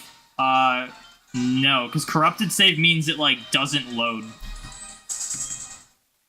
Like, you have to most likely delete the save file. And then start a new save file that's not corrupted. And then you can shiny hunt. The whole buying Pokemon online concept sounded so silly it made you laugh out loud. I mean, it is a silly concept, but, like, the reality is some people will actually take stuff like that at face value and, like, actually burn their money, essentially, doing something that stupid. So, I'm trying to make sure people don't make mistakes. It's the same difference as buying skins in games? No. Buying a ticket for a shiny mythical in Pokemon Go would be the same as buying skins in games. Giving a random person on the internet money for a hacked digital creature is the dumbest thing you can do in terms of video games. Completely different.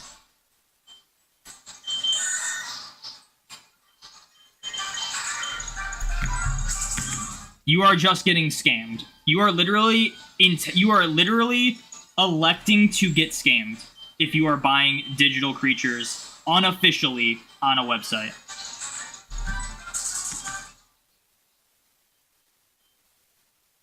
And again, I said there's something that needs to be said, like, there's always stuff that needs to be said about, like, them monetizing the Pokemon in Go, whatever. At least those are official. That is more along the lines of buying skins in game. That's different.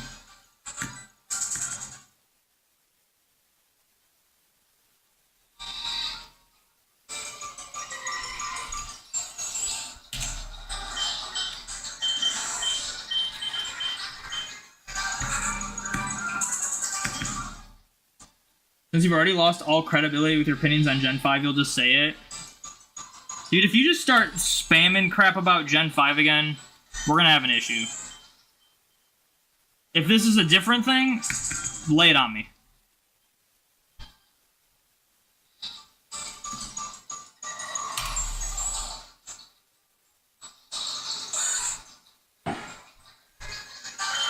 You're gonna head to the gym later, chat, and good luck on the hunt. Well, thank you for hanging out. Not about Gen 5? Alright, lay it on me.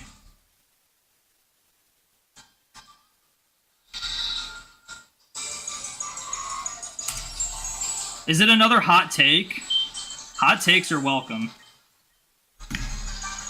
We've been talking about hot takes all day. Yeah, literally, Gago has it down. As much as I don't like RNG manipulation, if you're that down bad for, like, something, just RNG manipulate it. Before spending your money getting essentially something that you can just get for free easily.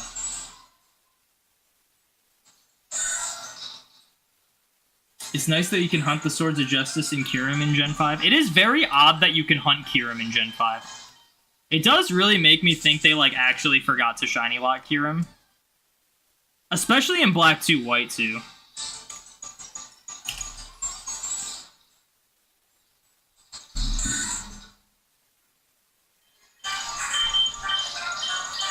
Two years, you did buy a full Pokemon Home Dex on eBay for 20 bucks. Oh my gosh, dude. You just got scammed.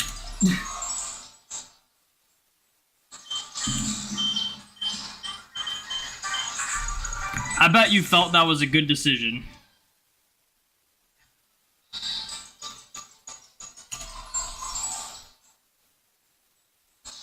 How do you feel about it now? Obviously, it's only 20 bucks, so it wasn't like a lot of money. But how'd you feel about it?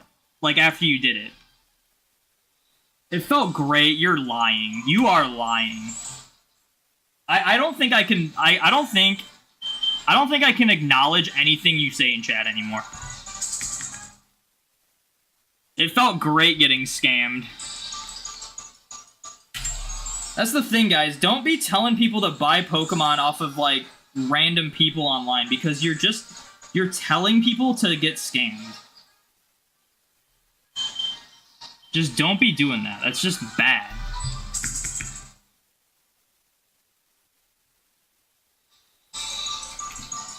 Now you feel so-so. Alright, there you go. That is wild to me. That's wild. It's still wild to me that people, like, do that. Gosh. This has to be a troll. Knight does have some troll-like tendencies, for sure.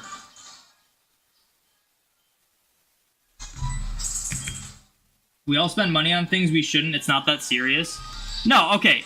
It's not that, yeah, like, if you want to scam yourself, fine. But don't be telling, you are in chat telling people to get scammed. That's the issue I have. Like, yeah, you can be an idiot on your own time and spend money, wasting your money, burning your money, buying digital creatures from someone who just hacked them in. Sure.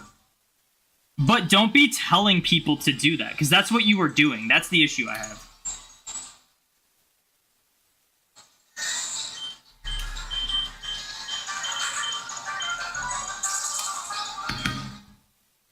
Like, you seem to be pretty offended that I'm not agreeing with what you're doing, but you're literally telling people to, like, scam themselves. And that's just not okay. Imagine you felt the same way using cheats in the game. Fun at first and then it ruins your whole experience later. Yeah. The difference is you lose money, too. And some loser on the internet who's, like, just hacking stuff got money, and it encourages him to do it more and scam more people. It's not something you should tell people to do.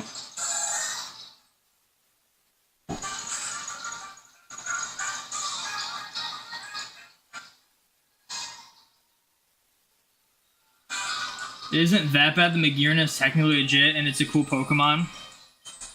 Wait. Oh, the Magearna that you get from it?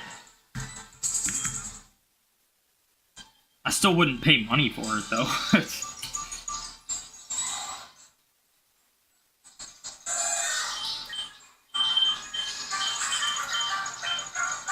Different topic, but you ended up buying a legit Fire Red on GameStop website for $45 instead of wasting $150 on eBay. You were able to find an authentic Fire Red on GameStop. Was this like 10 years ago? Or was it like... Was it recent? There's no way it was recent, right? I actually bought these 2 copies on GameStop, but this was like 8 years ago or something. Yeah, it was 8. It was like 8 years ago. So it made sense. It was before it was when they still had them like that available, and they weren't like, the market didn't go all out of whack. No, recently? Wow. That's insane. That's crazy. Not only is it crazy that you were able to find an authentic Fire Red at GameStop, but it's also insane that they didn't price gouge you. Because I will go to GameStop, and every now and then I'll see some old games. Like I saw, prime example, I saw Diamond, an authentic Diamond at GameStop, and it was listed as like $80 or so. What I did was I was like, all right, let me do a quick eBay search. Yo, Beetle Binky with the raid. Yo, what's going on, everybody? Thank you so much for the raid, Beetle Binky. How's it going?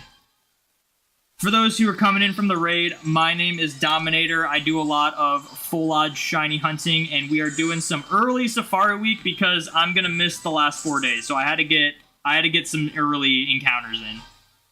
But welcome in, everybody. How's it going? But yeah, so like I found a copy of Diamond on eBay, or not on eBay, on GameStop at my local GameStop, and it was listed as $80. And then I was like, let me do a quick eBay search. And it was like $40 on eBay. And I'm like, all right, not going to do that. And then like they had Omega Ruby as like $60 when Omega Ruby you could get for like $20 on eBay. Like, so it's crazy that you didn't get price gouged by GameStop. Best of luck, dude. You love the hat. Thank you. Thank you. Anyone who's in the chat currently, make sure you click on Beetle Binky's name and give them a follow.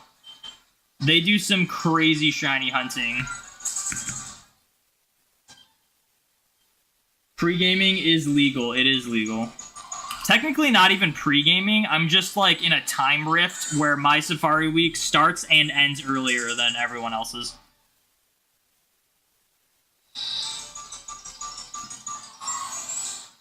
Can you not transfer from the Switch Virtual Console? You're not spending $40 to find out. There is no Switch Virtual Console. I'm not sure what you're referring to. There's no, like, Pokemon games on the Switch Virtual Console. No mainline games. There's a couple spin-off titles on the subscription, like the NSO subscription, like, expansion thing or whatever.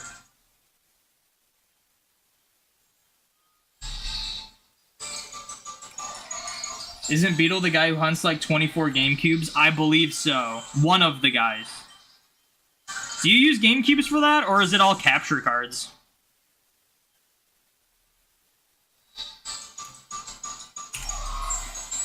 I know Professor Rex uses like all GameCubes.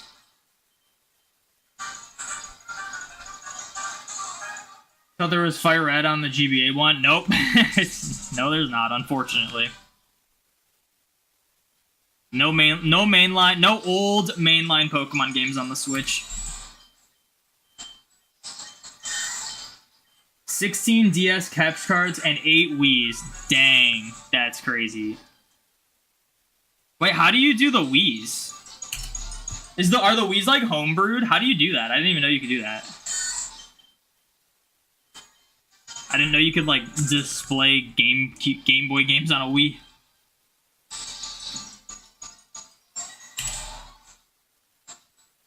One time you bought an official code because you missed an event by a few days. If it's official, it's like, you know, that's fine. That's just kind of on you for spending money or not, if you're like willing to do that.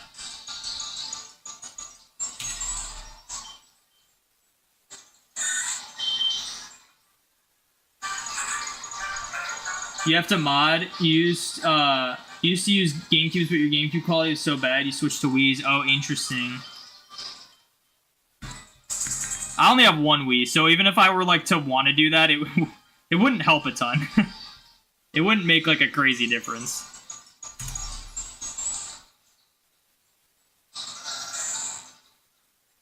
You watched the Nintendo Direct? Are you excited for anything? So, here's the thing. The things that were announced were pretty cool, for sure. I think the thing I'm most excited for, if I even will get it, is the new Legend of Zelda game. But, like, Mario and Luigi was cool. Like, I played Bowser's Inside Story and enjoyed it when I was a kid. But that was never really a series I was, like, itching for more of, you know? So, like, it was a cool announcement, but I just don't know if that's something I would actually get. And then, like, I kind of feel the same about the Zelda thing. But I might actually get the Zelda the Zelda game. I was really hoping they were gonna announce, because there's been like rumors that they would port the Wind Waker and Twilight Princess HD like Wii U games to the Switch. So I've been like really hoping for that because I don't own a Wii U, and it'd be cool to get like both of those games. And that just never happened.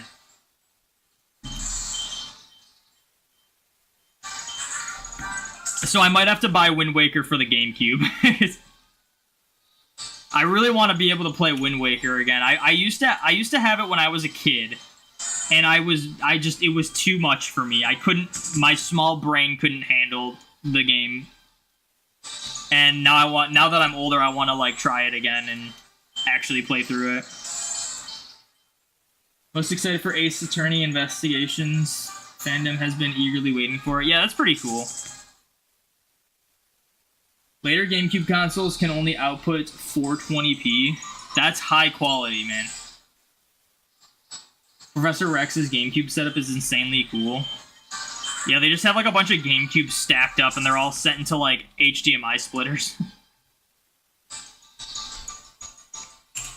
And then they use a Wavebird. Do you have one with the second digital output port like on mine, then the footage is more upscaled?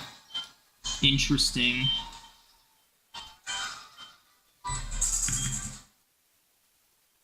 You thought the retro NES speedrun thing was kind of cool? I wasn't sure what that was.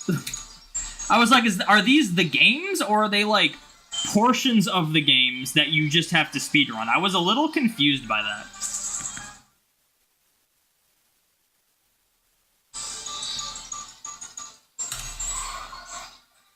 The Marvel vs. Capcom thing was kind of cool though, because there were every now, like when I was a kid, we would go camping, and at the campgrounds there were these like arcades, and at one point I played like Marvel vs. Capcom on an arcade machine, and it was pretty cool. But is that for NSO, or is that an actual game you'd buy? Because honestly, I don't really want to have to buy the NSO expansion pack thing. Unless it's on the original. I don't know what system it's for. You understood as mostly portions of games taken to be speedrun challenges? Interesting. Yeah, I wasn't sure about that.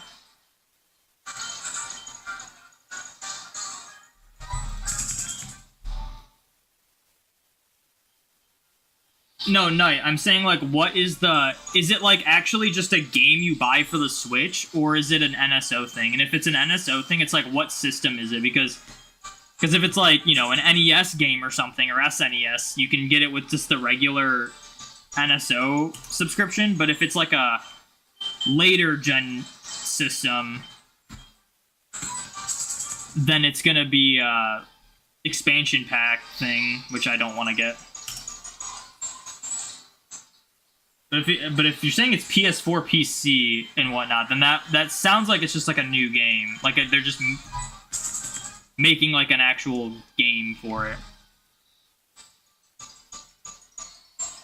which would be cool. They're trying to recreate the old Famicom challenges, but online. That is kind of cool.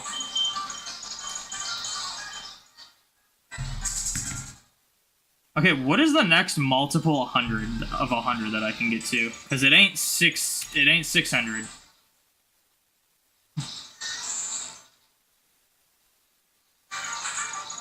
it would be 5,700. All right, we're gonna go to 5,700,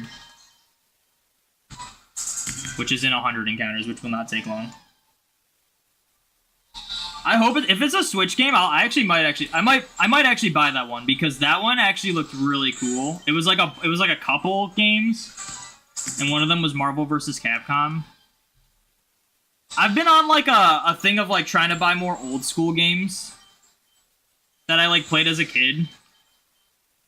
I recently bought Super Monkey Ball 1 and 2 for the GameCube, and I bought Pac-Man World 2 for the GameCube. So I've been like buying like old GameCube games. So it'd be cool to get like an old game on like a modern system. That's why I wanted Wind Waker.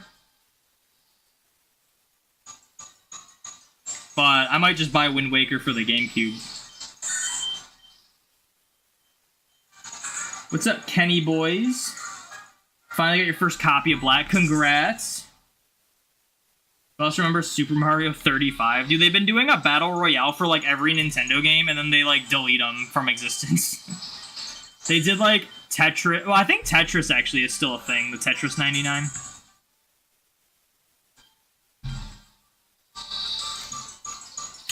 I don't get the limited time play a game for 5 months and then it's gone forever. I don't get that. X-Men vs. Capcom was one of the games we rented for PS1 during the era of renting games. My era of renting games was like in the N64 era, and I don't remember most of the games we rented.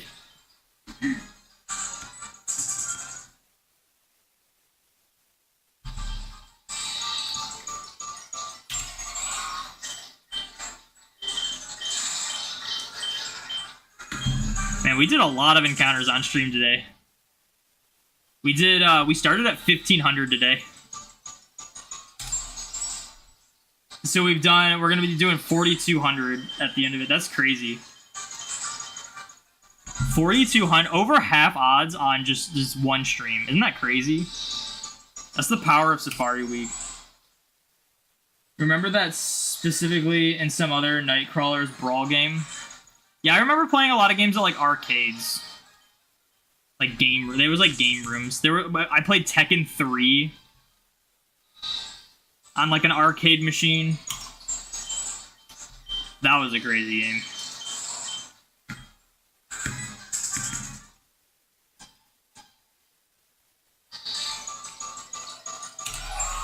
I always thought it'd be cool to have like an actual like arcade game, like system. Always thought it'd be so cool. You never liked Tekken because so slow? I wouldn't even know. It's been years since I played Tekken. Wow, that Nidoran flat after one bait. That's crazy.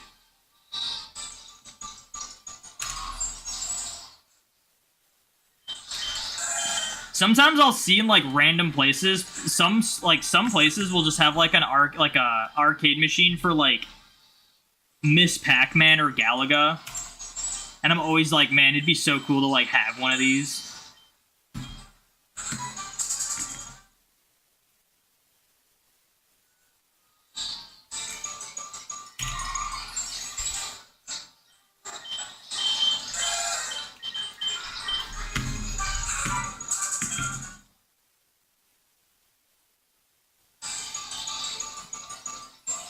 All right.